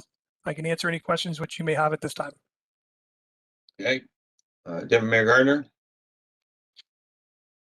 Thanks, Mayor Byvelds. No, I think we hashed this out at budget. I'm good. Council Wells? Thank you, Mayor. Jeff, I'm just doing the math here. The numbers aren't adding up to which one are we buying? The 8-foot box? Because if you take 78,000, whatever it was, and divide by 2, numbers come up 39,328. So which truck are we buying? Are we buying the crew cab or are we buying a regular cab? So through you, Mr. Mayor, we are buying one of each. So we're buying one regular cab 8-foot box to be placed in the plaza for garbage collection so that he has an 8-foot box to throw the garbage in. And we are buying one 4-door crew cab with a 6'6" box, 4-wheel drive to be placed in recreation. That would make sense then. All good. Okay. Council Lewis? No, no questions. I think we had a very lengthy discussion about this way back when. Thank you. Council Mellon? That's a good price. Start the car. Yeah, and trucks are hard to find, I imagine. So anyway, I will make this, I have no issue with the purchases. I know Councillor Wells and I have a challenge with having to buy GMC vehicles, but so be it. You got to buy cheap stuff, got to buy cheap stuff. There was a time that councils as municipality of South Dundas, actually it was Township of South Dundas at that time, questioned why anybody would need a 4-wheel drive truck, but we're now to the point we just buy 4-wheel drive trucks. So just a little bit of history, because I wasn't quite on council the first time, but I do remember some debates over 4-wheel drive trucks in the early time as councillor between 2006 and 2010. So. And I don't have a problem with 4-wheel drive trucks. They're just pretty well standard now. So anything further from council at this time? Seeing none, all heard the motion. Those in favor? Opposed, if any, motion carries. Thank you. Next one, TS 2021-06, Mike. Moved by Councillor Mellon, seconded by Deputy Mayor Gardner, that council accept report TS 2021-06 to award the South Dundas portion of the joint tender with the United Counties of Stormont, Dundas, and Glengarry from Miller Paving Limited in the amount of $318,714 plus HST, and that council authorizes staff to proceed with the additional culvert repairs as identified in the report. Yeah. Thank you, Mayor and Council. So through our 2021 roads budget at budget time, I presented 3 roads, Kirker, Siebert, and Broken Second, as needing some form of surface treatment. At that point, I chose the micro surfacing as the prime candidate, and I entered into a joint tendering process with the counties of Stormont, Dundas, and Glengarry. This was the amount that we received, very competitive pricing. So as part of the road work, we examined the culverts which were underneath each road segment, and we came up with the following pipes which needed some form of rehab, either because the tops have failed, the sides are starting to fail, or the bottom has failed. And I would hate to put a new travel portion on, and then within a year or two after doing this, we end up with a hole in the road. So I've broken it down per road and the costs associated. Keep in mind that these are rough values when it comes to gravel. I had to have a starting point somewhere. And if we don't, for Kirker, for example, if we happen to not use 200 ton of 3-inch, that's going to be a cost savings for the entire project. So I've broken it down by Kirker, Siebert, and Broken Second. All this work will be done in-house, except for the excavator rental for Kirker Road, and that is solely because of the depth which we have to dig. We would not reach it operating off of solely one side of the road to do that culvert replacement. We did receive competitive pricing with a significant cost savings, and I feel that it would be wise on the municipality's part to do the estimated repairs of 33,487 and then put a nice travel portion on the road, and then we'd be good for the next 5 to 10 years. I'd be willing to answer any questions which you may have at this time. Okay, Deputy Mayor Gardner. Nope, I'm glad to see some cost savings. So as Councillor Millen would say, drive on. Councillor Wells. No, everything's good, Jeff, and I just want to thank you on going out there and like you may as well fix what's underneath the road before we put it on top. So no, very good job. Thank you. Councillor Lewis. No, I'm happy. Drive on. Councillor Mellon. Everybody's driving tonight. That's what I'd like to see. Good work, Jeff, as far as identifying the culverts that need to be replaced and replacing them now. I'm thinking of a road just north of me here where there was 3 culverts replaced a year or 2 after the road was done. So I'm glad to see we're getting the culverts, do the culverts now, and no sense tearing up a good road. So, yep. Giddy up and go. And I agree, Jeff. This is some proactive work that is nice to see, and you're right. The time to do is before you do the major project on top, and certainly a timely.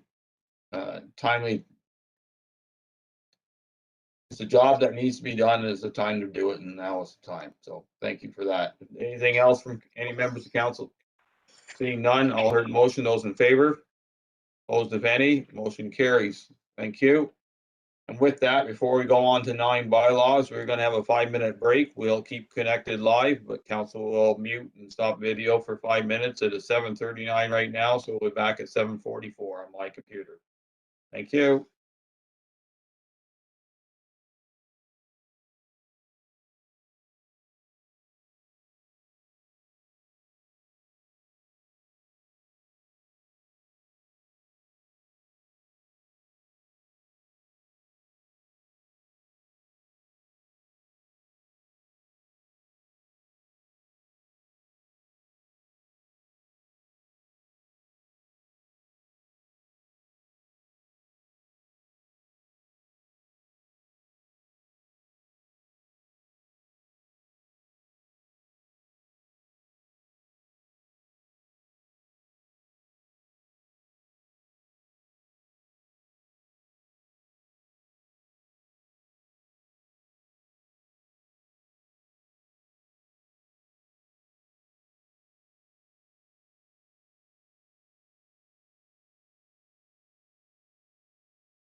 7:44 on my clock. Is everyone ready to roll again?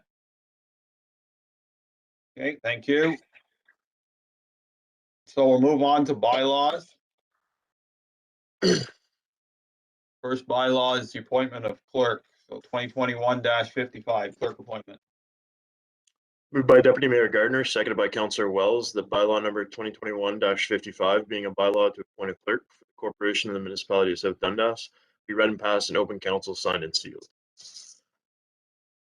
So with the pending retirement of Director of Corporate Services / Clerk Brunt on June 4th, the municipality is required to sign a clerk, or appoint a clerk, sorry, as per the Municipal Act. And this bylaw ensures that a clerk is appointed, that clerk being me, upon the retirement of Brenda Brunt.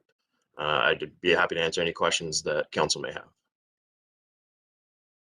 Okay, and with that, I will start first. I know what Clerk Brunt is a bit modest tonight, and fair enough.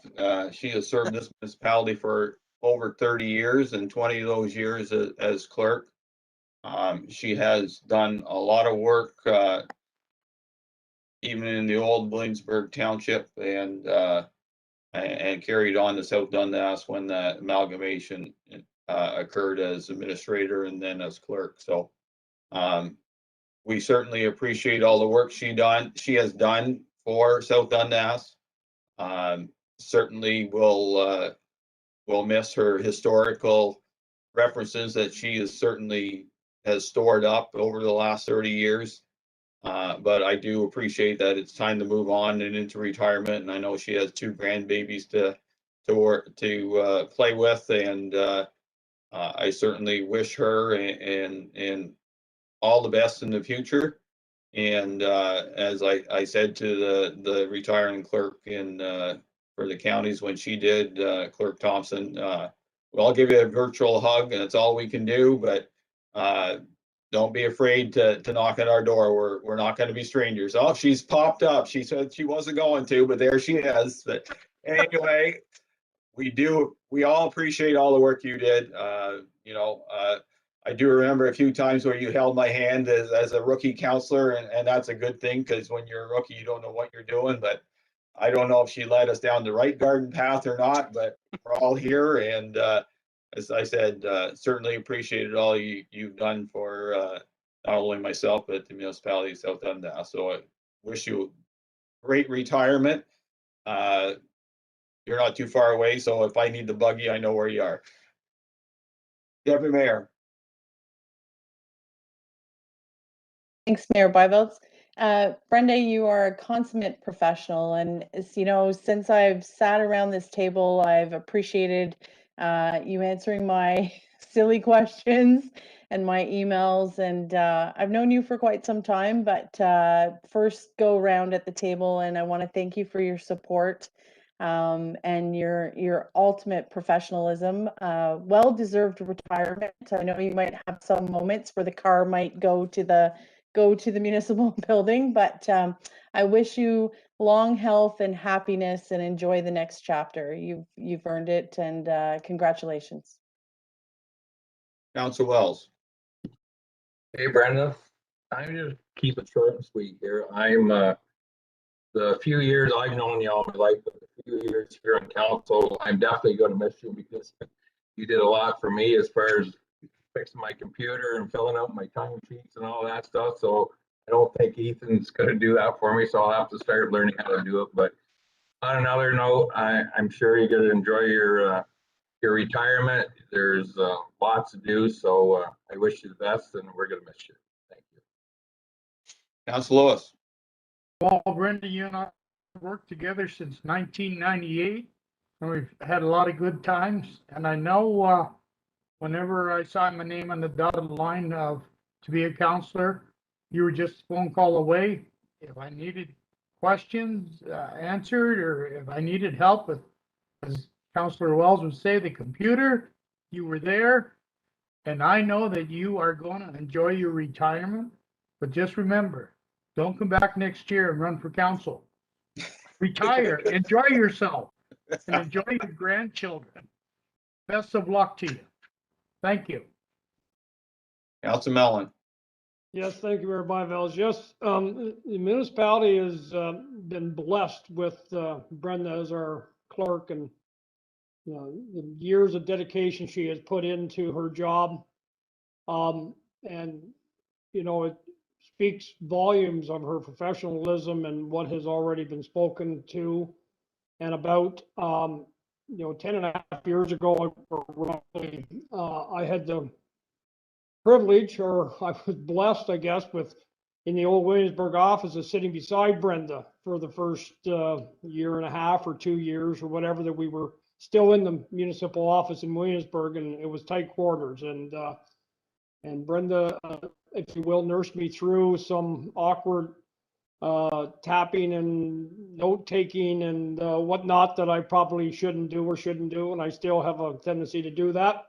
But we were blessed to have her working here in the municipality. I've been very honored and privileged to work with her for the last 10 and a half years.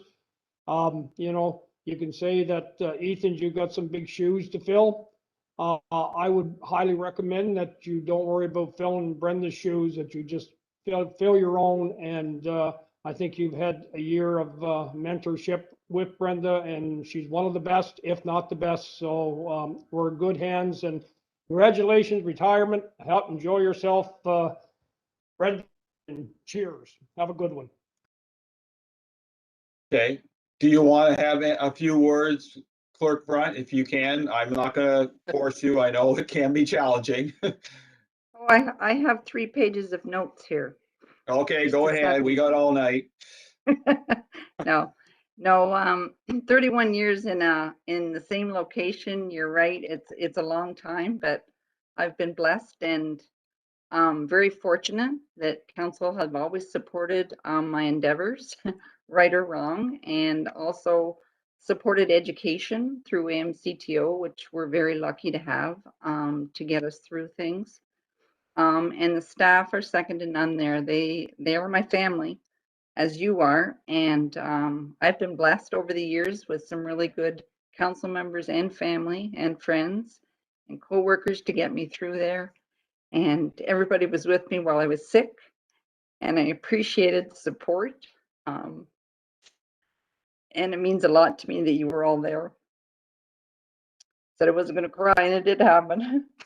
Anyway, thank you very much. I know there's lots for me to do during retirement, but I'm around, and I'll always answer the phone. So best of luck to everybody. Find your life-work balance, because it's very important. I know I need to practice what I preach, so I'm at the point where I was trying to find that balance in the last few months, and it's coming. But I recommend that everybody do that. And also watch those Brenda Bucks, because I'm going to be watching you to make sure that those Brenda Bucks are saved. So thank you. So thank you very much, Brenda, for all you've done for us, and whether it was individually or as a municipality or council or whatever, and for staff, it means a lot to us, and we certainly wish you a very happy and healthy retirement going forward. Now that we've done with you, Ethan, we'd like to welcome you officially as clerk next week. We know that Brenda has taught you well. I know that you probably came in and wondered, how am I going to learn everything Brenda knows? I think she's parceled it out well enough that now you can handle what she has done, and we will certainly on June the 5th recognize you as Mr. Clerk, and we do look forward to working with you going forward. Thank you very much. And if a year and a half is not enough to learn everything Brenda knows, for sure. But her guidance and mentorship has been invaluable and a big help. And I really appreciate her guidance, mentorship. I wish her all the best in retirement. So thank you. Okay. Any other further comments from council? Seeing none, all heard the motion. Those in favor of the motion? Any opposed? Motion carries. Thank you very much. Next bylaw 2021-56, bang the table agreement. Moved by Councillor Wells, seconded by Councillor Lewis, that bylaw number 2021-56, being a bylaw to execute an agreement with Bang the Table for the purchase and implementation of the Engagement HQ platform, be read and passed in open council, signed and sealed. Kayla? Thank you, Mayor and Council. So this is just to move forward with the Bang the Table platform that we discussed at the last council meeting. So we're just looking to sign the agreement here and get started. If you have any questions, I'm happy to answer them. Any comments, questions, concerns from any member of council on this? Seeing none, all heard the motion. Those in favor? Opposed, if any? Motion carries. Thank you, Kalen.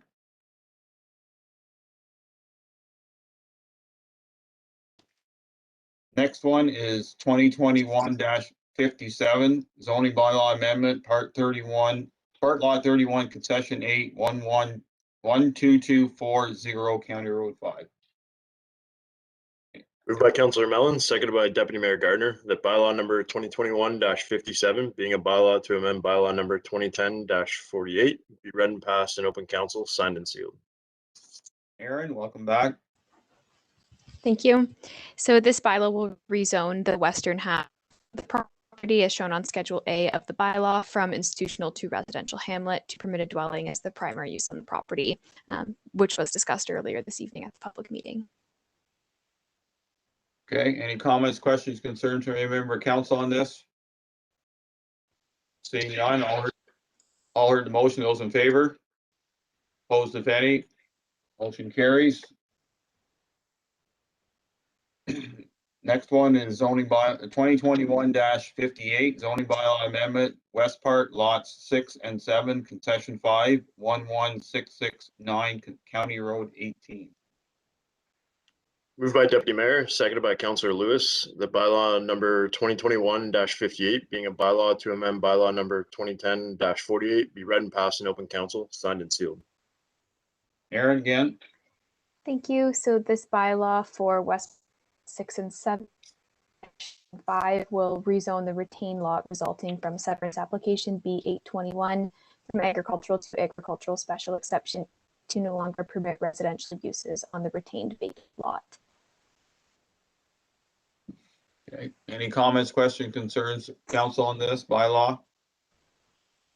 Seeing none, all heard the motion. Those in favor? Opposed, if any? Carries. Next one, 2021-59 zoning bylaw amendment, Plan 46, Lot 11, Village of Morrisburg. Moved by Councillor Mellon, seconded by Councillor Lewis, that bylaw number 2021-59, being a bylaw to amend bylaw number 2010-48, be read and passed in open council, signed and sealed. Okay, Aaron. Thank you. So the planning department is recommending review for this application regarding the vacant lot on County Road 2 towards the eastern edge of the Village of Morrisburg boundary. This lot is described as Plan 46 Lot 11. The public meeting for this application was held on May 10th. The applicants are proposing to rezone the lot from highway commercial to highway commercial special exception 11 to permit a mixed use building, which will have commercial uses on the ground floor and 30 residential units on the upper stories.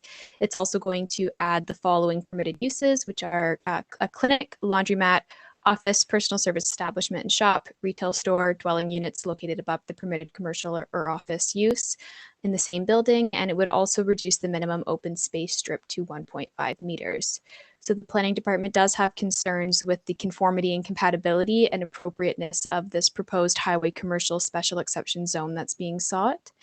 We are in the opinion that the proposal does not meet the consistency test when examining the 2020 provincial policy statement, where protection of employment lands from incompatible sensitive land uses is clearly a goal of the province. We do acknowledge that there's a need and support for proposed mixed-use development, but do not see this as a suitable location. So I'll pass it over to council. If you have any questions, I can answer them at this time. Okay, so Deputy Mayor Gardner. Thanks, Mayor Byveld. I don't have any questions. I've reviewed and listened to the submissions. I do agree with the planners that there is need for residential, but this is just clearly, in my opinion, the wrong spot. And I think it would create a conflict of use down the road. We only have one industrial park in Morseburg, an industrial park that had a $1.5 million investment, and by the residents of South Dundas, and I would like to protect that investment. So those are my comments. Council Lewis? No, I have no questions for you, Aaron. And I do support your answer. I still feel that commercial and residential does not mix. So I will support your decision no matter what. Thank you. Thanks, Mayor. Council Mellon? Yeah, I'm not really changing my mind, Mayor Byvelds. I supported this development the first time around. I think maybe, is it the ideal location? Maybe not. But the one thing that I have heard over the years, ever since I've been on council, is the need for affordable and available rental units. I think this proposal that we have here in front of us addresses that. I somewhat disagree with the sensitive usage with the MAC there.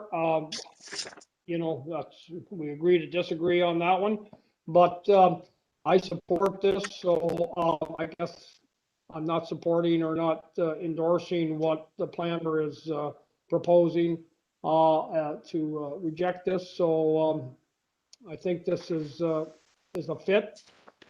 It's a decent fit, and I don't think it would be detrimental to our industrial park. And it would provide us with a much needed, affordable and available rental units. So I support the development going ahead.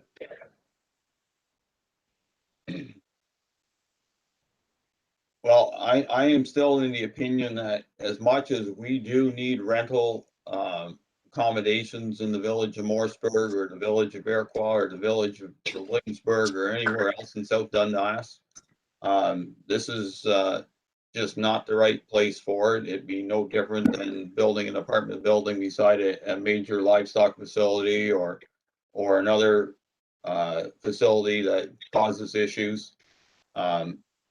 Basically, if you look at the provincial policy statement in section 126, where they talk about land use compatibility, and 126-1 talks about major facilities and sensitive land uses should be planned and developed to avoid, or if avoidance is not possible, minimize and mitigate any potential adverse effects from odor, noise, or other contaminants, minimize risk to public health and safety, and to ensure the long-term operational and economic viability of major facilities in accordance with provincial guidelines, standards, and procedures. As much as the Zander plan report discussed that it would work, they avoided that paragraph in the provincial policy statement significantly. It was just brushed over. Following that just tells me that the last thing you want to do is put an apartment building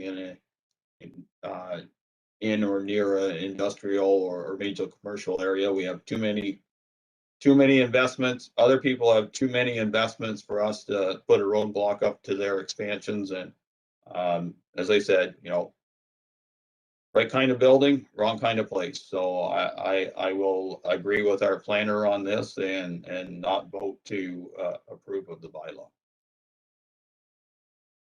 Anything further from members of council at this time? Okay, so council understands that the bylaw to approving the bylaw permits the use, not approving the bylaw does not permit the use. Understood? Okay, so I'll call the question. Those in favor of the bylaw? Those opposed? Motion is defeated. With that, thank you very much, Aaron, for your work. Yep. Thank you. Have a good evening. You too. So with that, we'll move on to consent agenda, please. Moved by Councillor Wells, seconded by Deputy Mayor Gardner, that all items listed under general consent section of the agenda be adopted as presented, save and except for items 10A and 10I be moved to discussion items. Okay, this evening we have in our consent agenda actually a request from the city of Brantford to withdraw the prohibition of golf, and that's been cured over the weekend. And I think every golfer in Ontario was out on the course. I also had some petitions from West Elgin, Brock, Meckler, North Stormont, South Glengarry. We also have a letter from Ministry of Environment, Conservation and Parks concerning Provincial Day of Action on Litter. We have a key monthly summary activity from Recreation, key information report on the Ontario Community Environmental Fund, and key information report on the attendance and discipline policy from our firefighters. All heard the motion. Those in favor? Opposed of any? Motion carries. So now moving on to boards, committees, and discussion items. First one is County Council. Yes, we had County Council last Monday. So in my notes, we had a delegation from John McAllister from the Upper Canada District School Board with concerns over remote learning. The board has caught a potential policy from the government concerning doing remote learning as a full-time necessity on certain subjects, and the board was significantly concerned, and County Council passed a motion supporting the board. We did the roofing tender for the county building at $72,000 plus. We did a no truck route bylaw through on County Road 34 through the business district of Alexandria. With that, though, they could enact that on other county roads as required. Regional Incentive Program Committee was announced and approved with Deputy Mayor Gardner being part of that, and also Councillor Smith from South Stormont and Councillor Warden from South Glengarry. With two lay appointments, Marvin McDonald and Bernadine McAvoy Robertson. The education review update brought some serious discussion, and we passed a motion to basically establish the committee. We never did that in the past, and with that, we asked our local MPP, Jim McDonnell, not to be part of that committee. He will be given updates, but he will not be given inputs to it. For those who haven't noticed, SDG now has a new website, which was started that day, and I will defer to Deputy Mayor Gardner to critique it. I thought it looked somewhat better. Of course, I don't think they can be any worse than what they had, so certainly a step forward. Had a discussion on microservicing. The counties had roads picked out for budget, but some of those roads were altered. One road was County Road 31 from Williamsburg to Winchester Springs. The knowledge was they were going to micro it all, but they cut it actually back. But County Council approved to spend the extra gas tax money that the counties have acquired from the federal government this year instead of soaking it away. So with that, they will add that micro 31.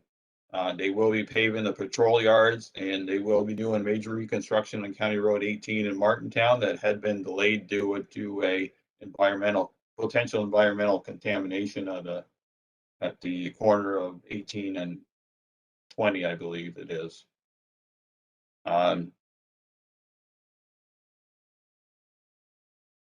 Student hiring is an issue at the counties. Not sure how well it went there here, but counties were looking for 4 students to do roadside trimming at $16 an hour. They had one person actually that applied and has gotten the job, and they're still trying for the other 3 yet. So it seems that there might be a challenge going forward with student hiring at our current, either at our current rates or having to come up with maybe a more interesting way of getting them hired. And something that's going to be happening within the city by the end of the year, Cornwall and Area Housing is a corporation that came about when the download occurred. It was there before, but download occurred and became a separate corporation to look after social housing needs in Cornwall and SDG. After much study and consideration and doing what other communities have also done, this corporation will be dissolved, and their portfolio will now become part of the city social housing structure. I did have a concern. I do believe that it's a way to go for the efficiency of it. My concern is that it sounds real good now, and politically it is good. However, we all know that politics sometimes get in the road of good judgment, and since the city is running it, SCG really doesn't have as much say anymore, so future councils will have to be aware of that. There was also the discussion at counties. The road directional signs along the old highways being 2, 31, 34, 43. We're starting to be removed and just replaced with blades on top of the street sign at the intersection. I was noted of that earlier on by a person who said that one had disappeared, and I looked into it, and the counties have started a process where they're going to take all those sign blades down and just go to the marker on top of the intersection. I brought up for discussion that I didn't think we should be doing that. They serve a purpose on our major roads, which are much more traveled than maybe our other county roads that don't have them to start with. And I also was concerned there was no consultation with county council on this new program, and council concurred and expects a new, we will discuss a sign policy at our next meeting. So the signs will quit disappearing, but if you drive around, you'll see that some sign, the post may be there and the sign is gone. And that was something that just started happening in our area recently. There was a discussion with staff on that, but there was no discussion at the political level, and councilors decided that we needed to have that discussion going forward. Deputy Mayor Gardner, any comments on the new SDG website? Because that was 50 grand of county money that, and they also did, North Dundas did theirs, North Stormont did theirs same time. Yeah, thanks, Mayor. I had a quick look at it. I haven't had time to kind of delve into it. I'm waiting to see the launch of some of our programming and how to navigate in it, like the regional incentive program, that type of thing. You know, it definitely looks like it's updated, but it's always the functionality. So I will report back at a later time if I can. Okay. I encourage any counselor to go on the SCG website and give it a try and see if there's good things, bad things. We can certainly send the feedback back, but then we can also use it if there's good there. Maybe there's templates for us, and I'm not trying to overstep staff, but stealing other people's good ideas is not the end of the world. It's sometimes a good common practice, and if we want to do something new, maybe there's some good stuff there that we can copy and not copy the bad. So with that, any questions, comments? Yes, Councillor Wells. Thank you, Mary. I just, one comment there you were saying about you're trying to get students and offer them $16 an hour. As an employer in SDG, which I have 4 students working, the counties are setting a precedent that where student wage is $13.50 40, unless you're 18 and above or whatever.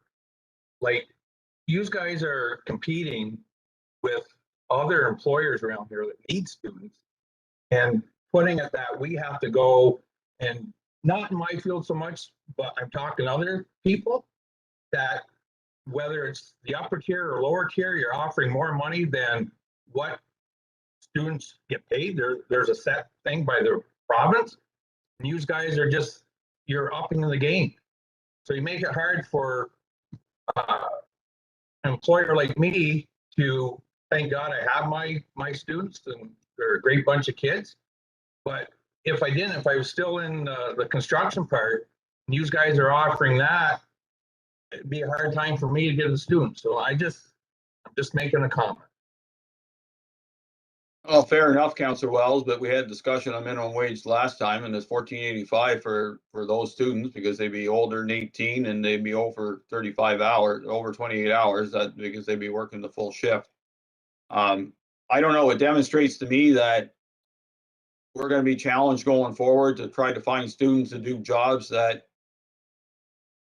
people don't want to do anymore. And, you know, sitting out there trimming guardrails for 8 hours a day in the hot sun isn't everybody's cup of tea. You know, as I always say, there's not enough farm boys and farm girls left out there to do the work that they got used to doing on the farm. And even talking to my older son, who is, you know, 35, and he's done a lot of work that a lot of people wouldn't do, like picking stones and trimming and cutting grass, and you know, he's not afraid of work. He said that today's students, they expect more. They're not going to work for $16 an hour anymore. So could be a challenge. I don't disagree. It might work for you. It might work for other employers, but it seems like the university college people they couldn't get what they wanted to get, and now they're going to look at potentially hiring high school students, so the pool gets wider. The challenge with that pool is it's only a 2-month pool instead of a 4-month pool. And county council last year decided less spraying of guardrails, more student hiring of guardrails, and it hasn't worked out for us. And I'm surprised too. I think, you know, to me, if I was offered $16 an hour when I was younger, I would have been died and gone to heaven. But yeah, you know, and I've done some pretty dirty work for not a lot of money too, but it doesn't seem like that's what they want to do anymore. So I'm just making observations, not really totally agreeing or disagreeing, but it seems like the world we live in right now, Councilor Wells. And it's like you said, old school, like people, as far as what we, as I, like growing up, like I did dirty jobs too and still do dirty jobs. But it's just when you get, like, the government's offering more, is it going to come to that in all fields? There's kids that don't want to weed eat. There's kids that want to serve ice cream that be happy at whatever. It's just, I'm just making a statement, and like, it's across the board is getting harder and harder to even get people to work. Not just like, don't even think about students. Think about just people out there looking for jobs, like government handouts and all that stuff, which is good through this time, but like, people's got to get back to work. Anyways, just saying a little comment. And fair enough. You know, I keep in mind that we hire a lot of temporary foreign workers to do jobs that Canadians don't want to do anymore, and they're all working for minimum wage, and they're working more than 8 hours a day and 6 days a week. And you know, kudos to them. They think it's great money, but hopefully we as a society can figure out that we can't hire all the dirty work all the time to somebody else.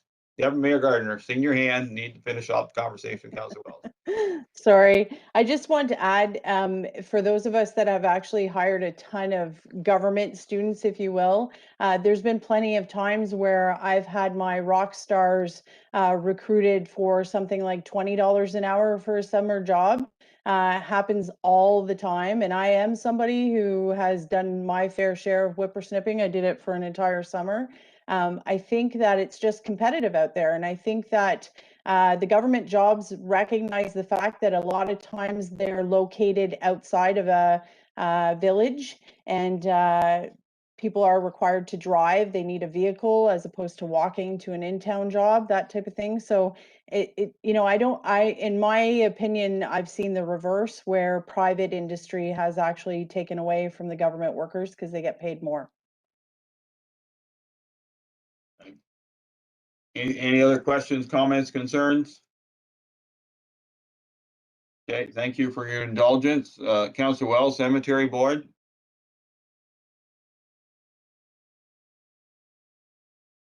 Nothing here by rules. Okay, thank you. No Iroquois District Business Group. They are, from what I see, still doing their work in the mall in Iroquois and the plaza. So beautifying what they can. Good for them.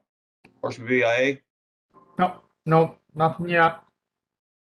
South Nation Conservation Authority, Councillor Mellon. Yeah, they had a meeting last Thursday, May 20th. The PowerPoint presentation, municipal tree giveaway, I believe there was around almost 11,000 trees given away. Another successful year. I think it was well received in South Dundas. Unfortunately, at the last minute, I couldn't make the commitment. I said I would do help at Dixon's, but cropping got in the road. But I haven't heard anything negative, so I'm assuming it went well. There was a record tree planting year on the South Nation land and on private land, landowners' lands, of almost 230,000 trees. South Nation donated 1,100 trees to frontline workers at our 3 local hospitals.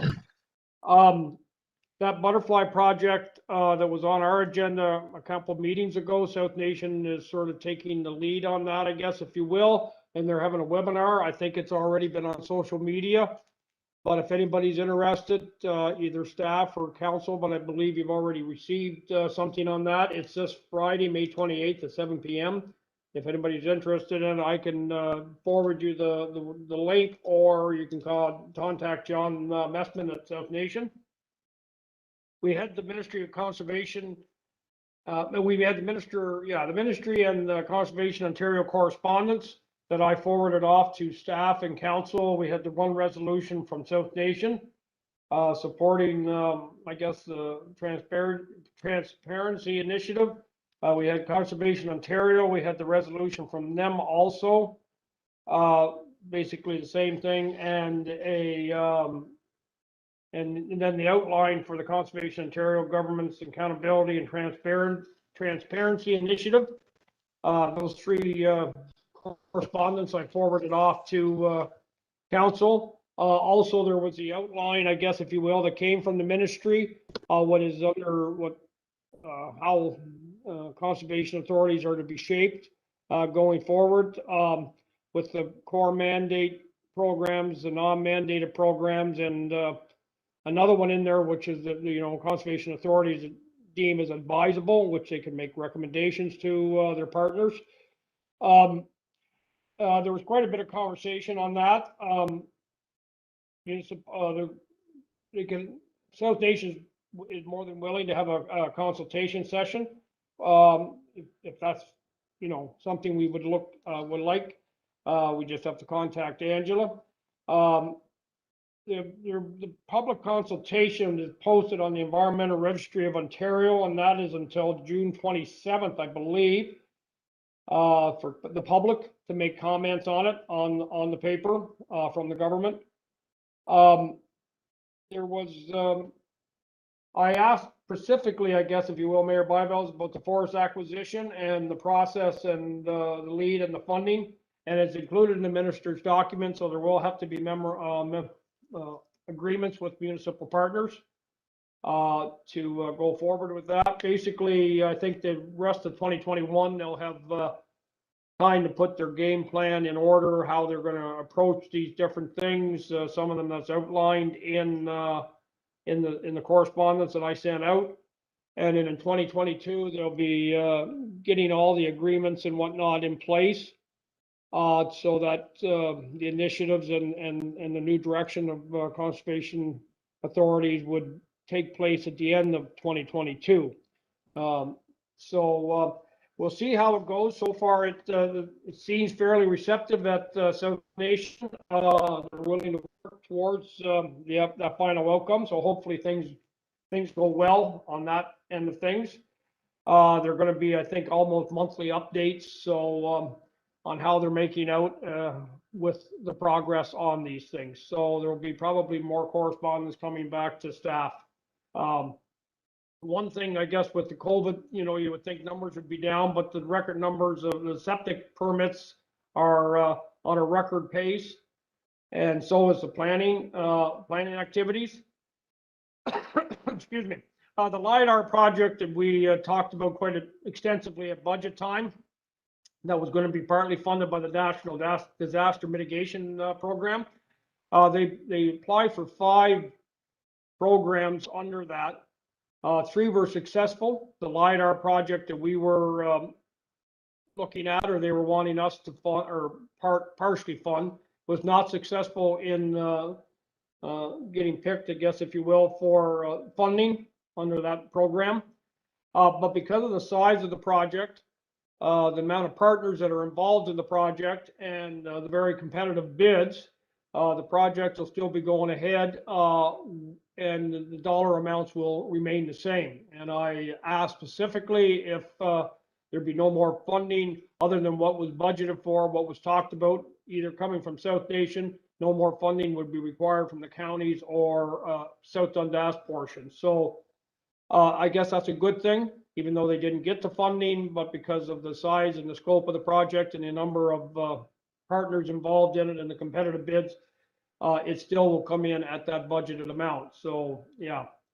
South Nation are opening up their public boat launches and river access points and selected conservation areas. Pretty well the ones that had closed, or the ones that are usually open, like Robert Graham and Two Creeks, they're open anyways. But the other ones, other than Camp Sheldrick, which is the Boy Scouts camp, it's going to remain closed, and they'll be taking COVID-19 precautions in place. The washrooms won't be open, but they'll be taking signage and whatnot to make sure that those things are in place.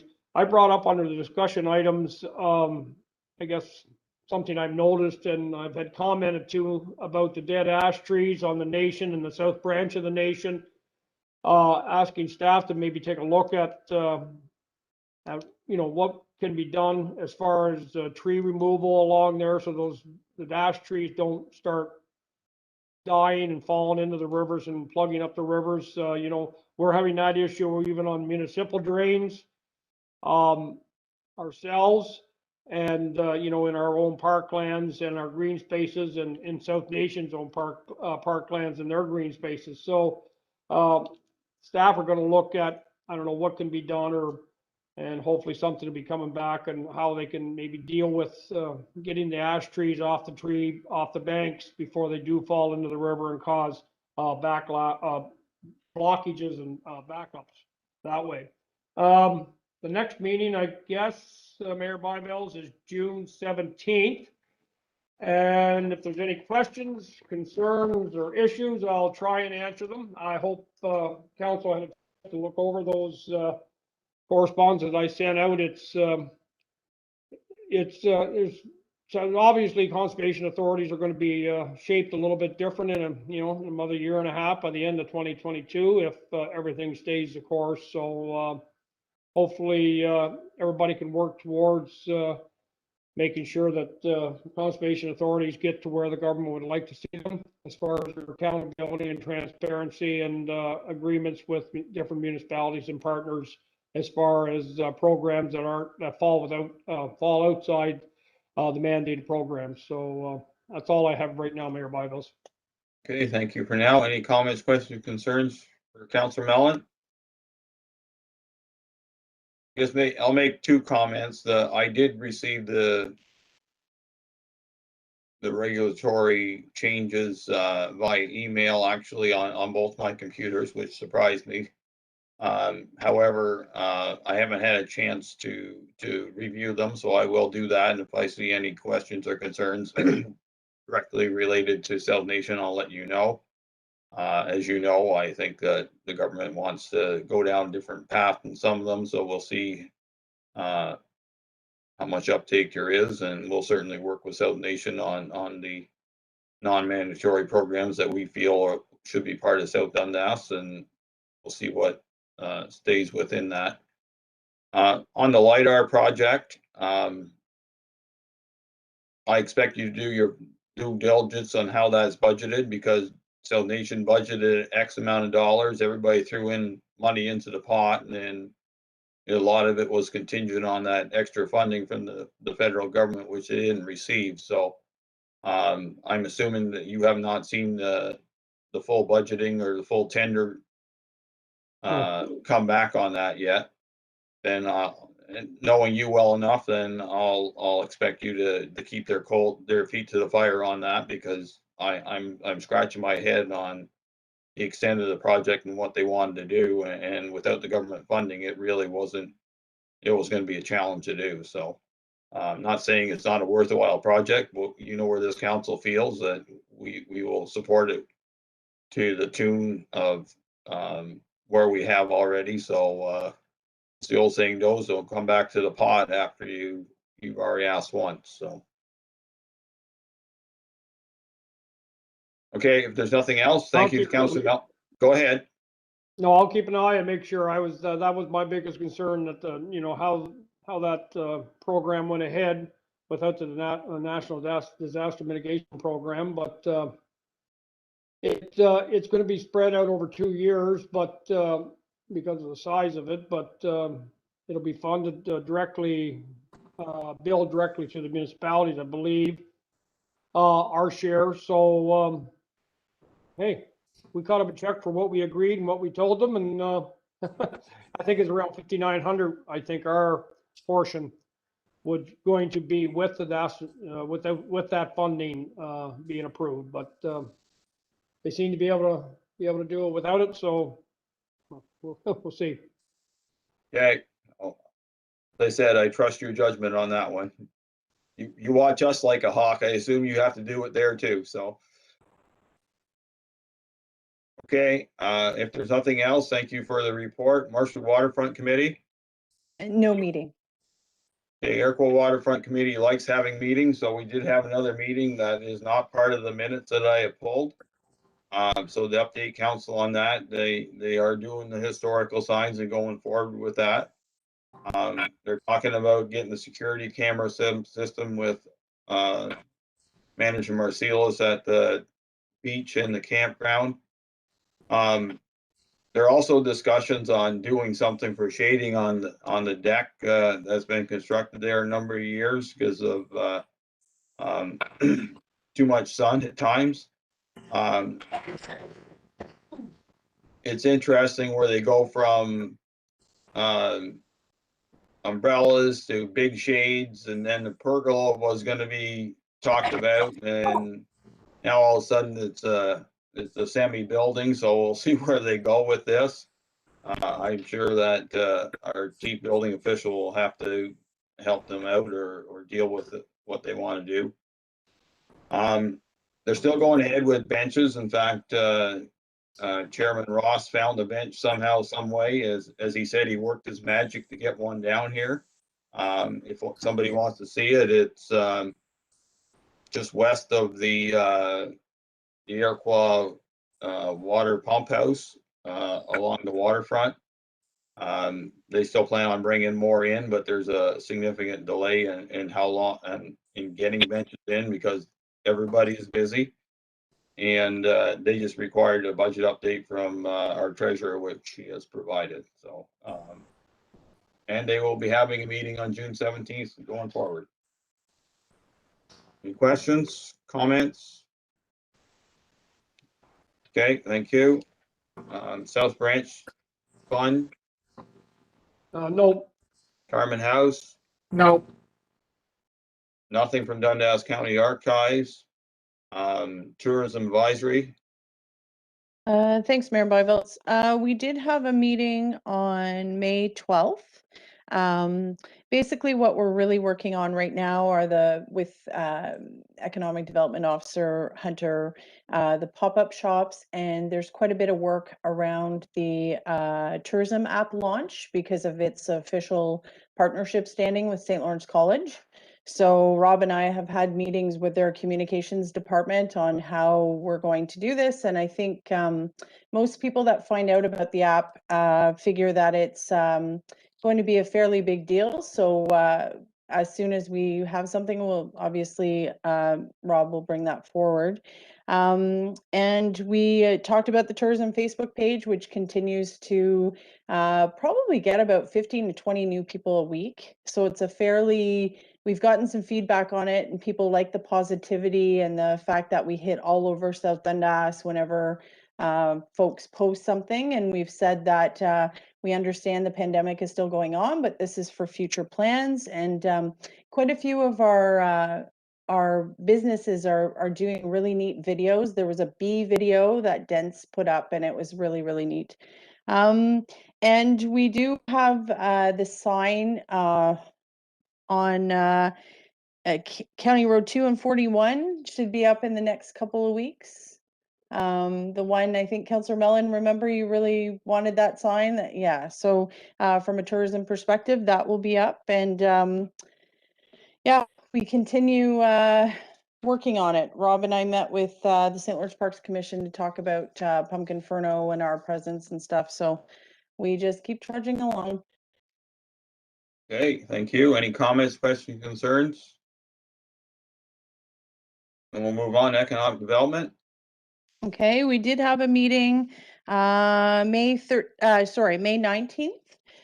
We were able to report back about our first successful May 13th book club on the 13 Ways to Kill a Community. We had a great group of folks join us and we spent about an hour and a half. We nailed down one project that the group would like to work on to kind of reintroduce people that have lived here a long time and people that have moved recently to our community. So there's a group of individuals that will be working on that, and all agreed that we would like to do a series of book club meets and try to kind of work on the South Dundas version of projects that the community wants to work on. So the Economic Development Committee was pretty happy with that feedback, and we'll keep hunkering away at that. Okay, thank you. Any comments, questions, concerns? Seeing none, Doctor Advisory Committee. Okay, we did have a meeting May 21st. Our original meeting with the committee group was canceled, so Shannon and Donnie and I had a touch point meeting just to discuss the doctor recruitment vision for like the intention for just South Dundas outside of our partnership with South Stormont. So Shannon will be working on a few items to bring forward to council. Okay, comments, questions, concerns?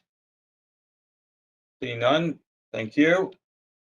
Move on now to key information report on fire emergency services fleet repairs. Chief Morehouse. Thank you, Mr. Mayor. As we discussed during budget time, that we would update council throughout the year on our expenses for truck and maintenance repairs. So far this year, we spent just over $14,000. We just went through pump testing, which I figure will be somewhere around the $3,000 mark, and plus repairs. There is a one, the pumper in Williamsburg. It requires a little bit of work, and the pump in Iroquois requires a little bit of work. So I figure by the end of this month, we should be sitting around $20,000. So we should be under our yearly budget. I'm hoping, got my fingers crossed. We only had one surprise so far this year. That was the sensor on the transmission for the pumper in Williamsburg.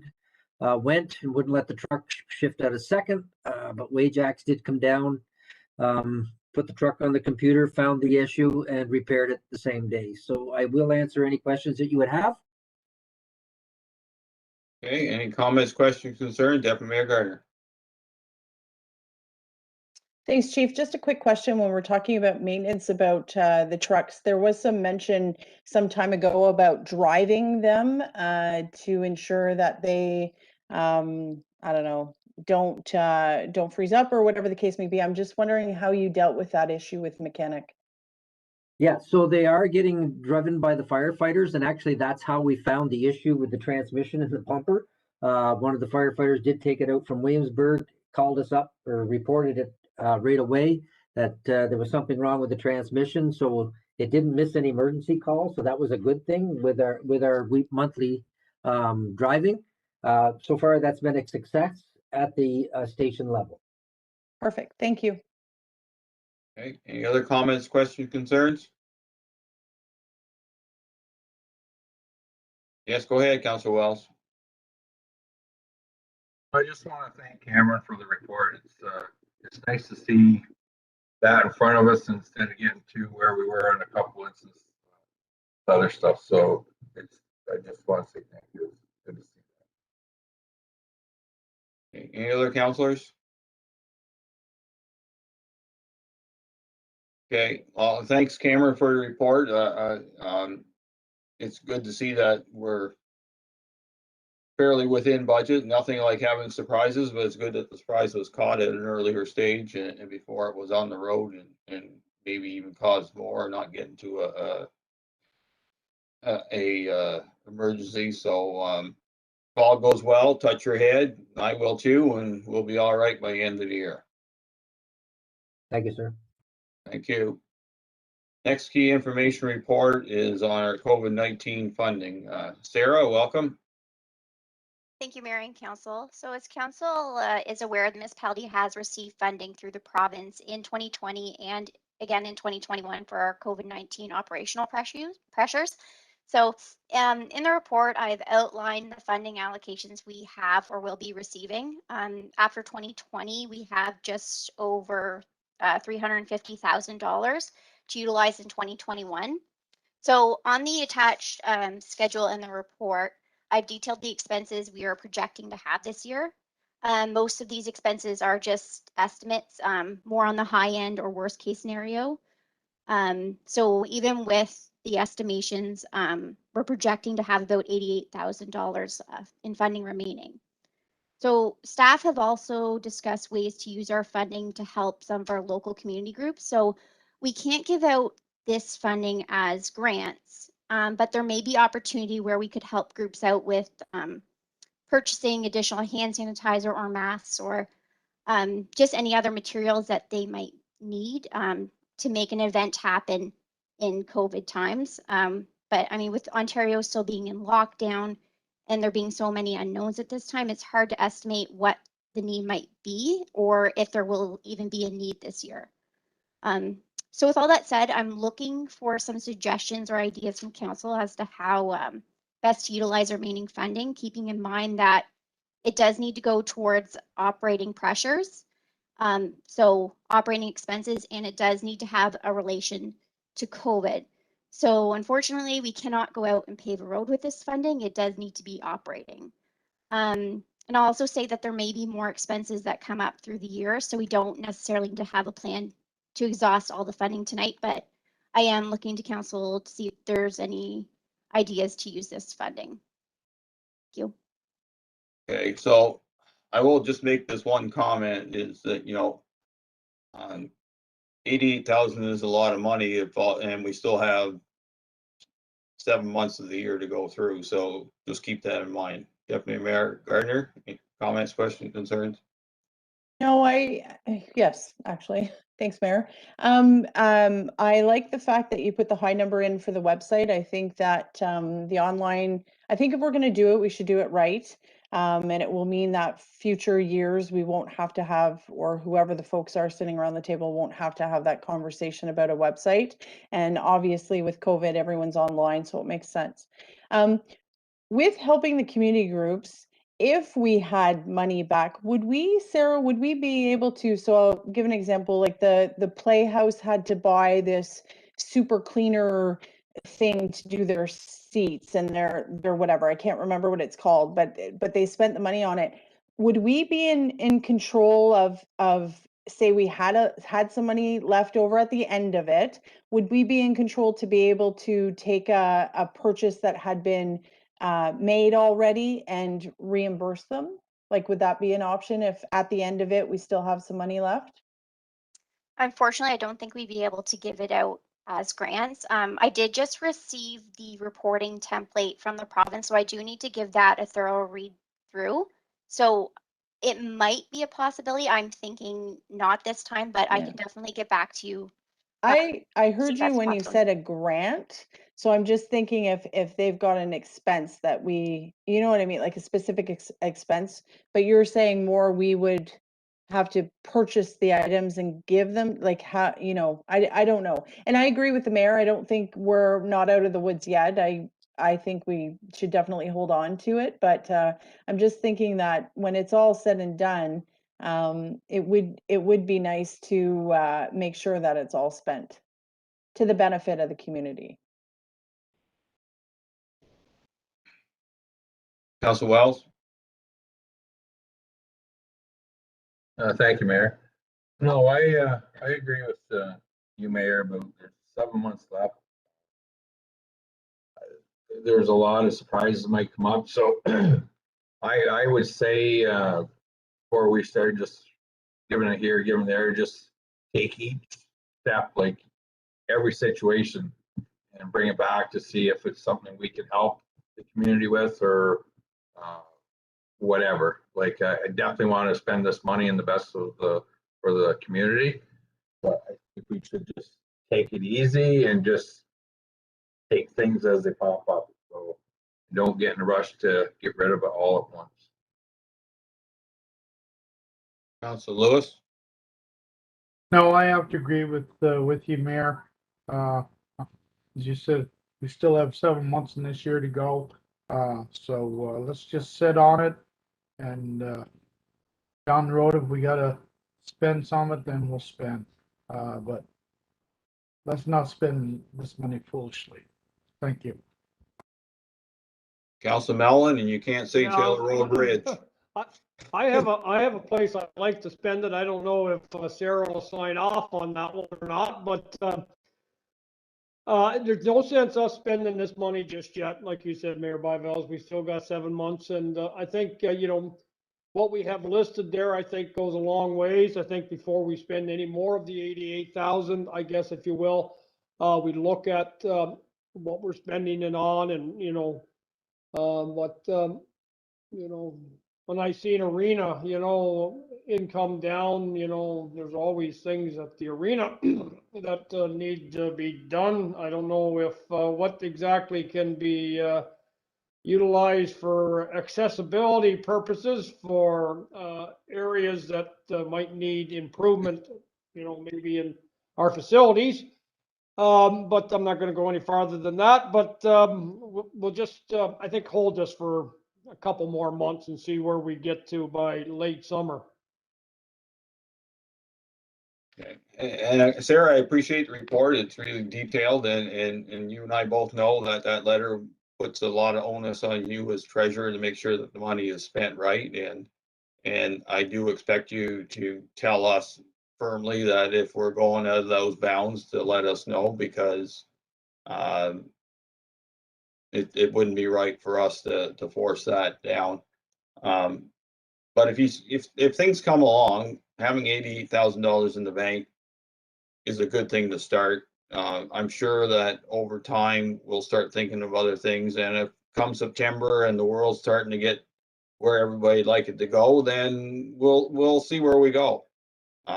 You know, if we don't want to put the arena open for a while because of a vaccine clinic or something, that's still a revenue loss. Like, we want you to do everything within the law, but you be creative in doing so. But I also said, and I said it last week to somebody else, it doesn't matter if it's South Dundas's money, Ontario money, federal money, somebody else's money, and we have to treat it with some sort of respect and dignity. Yes, they do expect us to spend it and spend it wisely. So as long as we do that, then I think we'll be good. So does that suit you for tonight, Sarah? Yes, that's fine. I will bring back a report probably in the summertime that will detail kind of where we are with actuals and with the projections, and we can go from there. Okay, that sounds good. Anything else from any members of council at this time? Okay, thank you. Thank you. So we'll move on.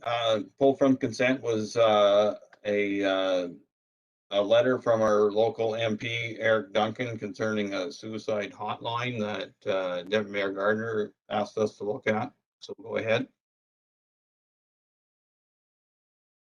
Thanks, Mayor. I would seek council's support in supporting this. While it will not be the end-all be-all, it is a piece of the puzzle to combat the high suicide rates that we have in Canada. I'm hoping if we learn anything out of COVID, it's the value of mental health. And, you know, I just want people to think if we didn't have 911 for heart attacks, how that would go down. So having a separate number that folks can remember, if anyone has ever dealt with, I know I have, a person or an individual that is contemplating suicide. If you don't have training or you're just attached to that person in some way, it's a horrendous situation to be in. And this will be one more tool. I hope that they don't hang their hat completely, because when you have a 988 number, you also need background support for folks to call. And preventing suicide is not just you pick up the phone, dial 988 and the problem's solved. Folks will need some additional support with this, but I think it's like I said, it's a piece in a complex puzzle, but I would ask that we support this and create a motion to do so. I think that it's vitally important. And I know while I don't have specific numbers, I know that within Dundas and South Dundas, suicide's not often reported. It's not something that everybody knows about, but we do definitely have numbers to support the requirement for additional support. So thank you, Mayor. Okay, Deputy Clerk, do you have a motion to in regard to this? Yeah, I do. Moved by Deputy Mayor Gardner, seconded by Councillor Lewis, that the Council of the Municipality of South Dundas endorse the 988 Crisis Line Initiative. Okay, comments, questions, concerns, Councillor Wells? No, I agree. It's a great thing, and it's hopefully this can prevent deaths, and because at the end of the day, it's this trying time. I'm sure there's people that's contemplating or whatever. Hopefully not, but it's a permanent solution for a short time or a temporary problem. So I think it's a good thing, and we should support it. Councillor Lewis? No question. Thank you. Councillor Mallon? No, just, thank Mr. Duncan for being behind this, and Deputy Mayor Gardner for requesting this being pulled. I definitely support it. And so do I. So anything further, Deputy Mayor Gardner? Okay, so we've all heard the motion. Those in favor of the motion? Opposed, if any, motion carries. Thank you.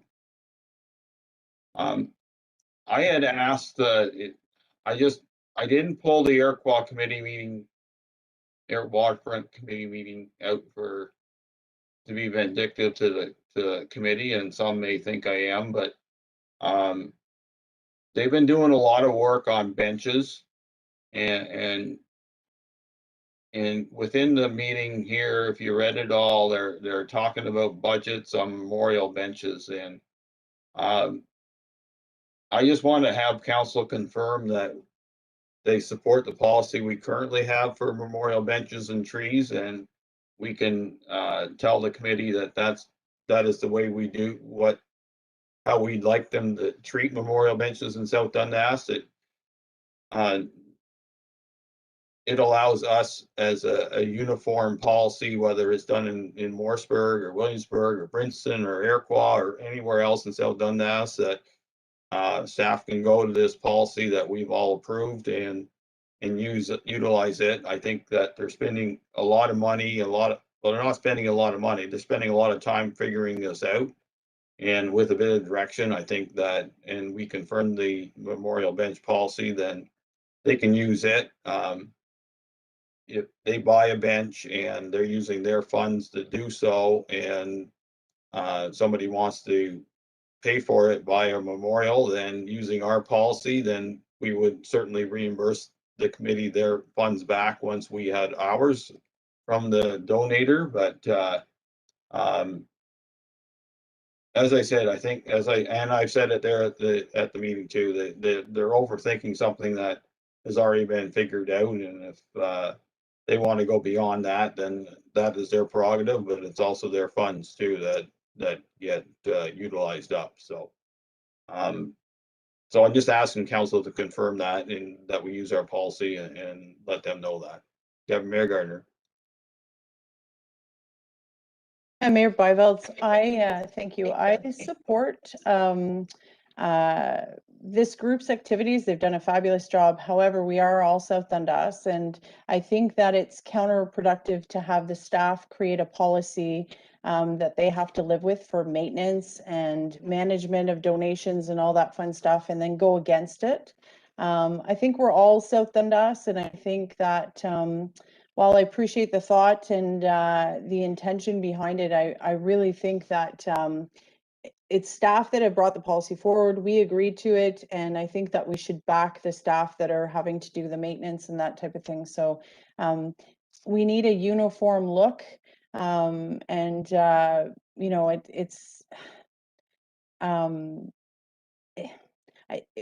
I'm not against the volunteers, but it's a committee of council, and it's a South Dundas waterfront for everybody in South Dundas. And I support you in your concerns of wanting a uniform approach when we talk about all of South Dundas. So I support you with bringing it forward, and I support our bench policy. Councilor Wells. Thank you, Mayor.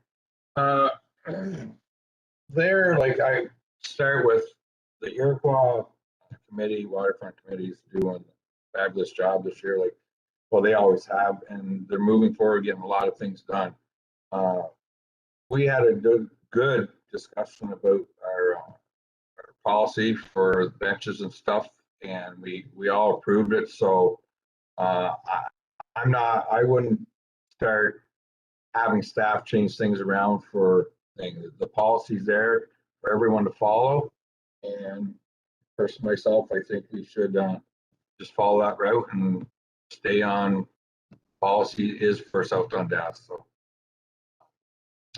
I'm forward to support you, Mayor, to stick to our policy.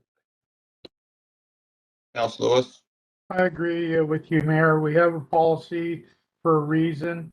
And I don't think we should be changing that policy because all of a sudden you got 10 or 15 different looking picnic tables or 10 or 15 looking benches.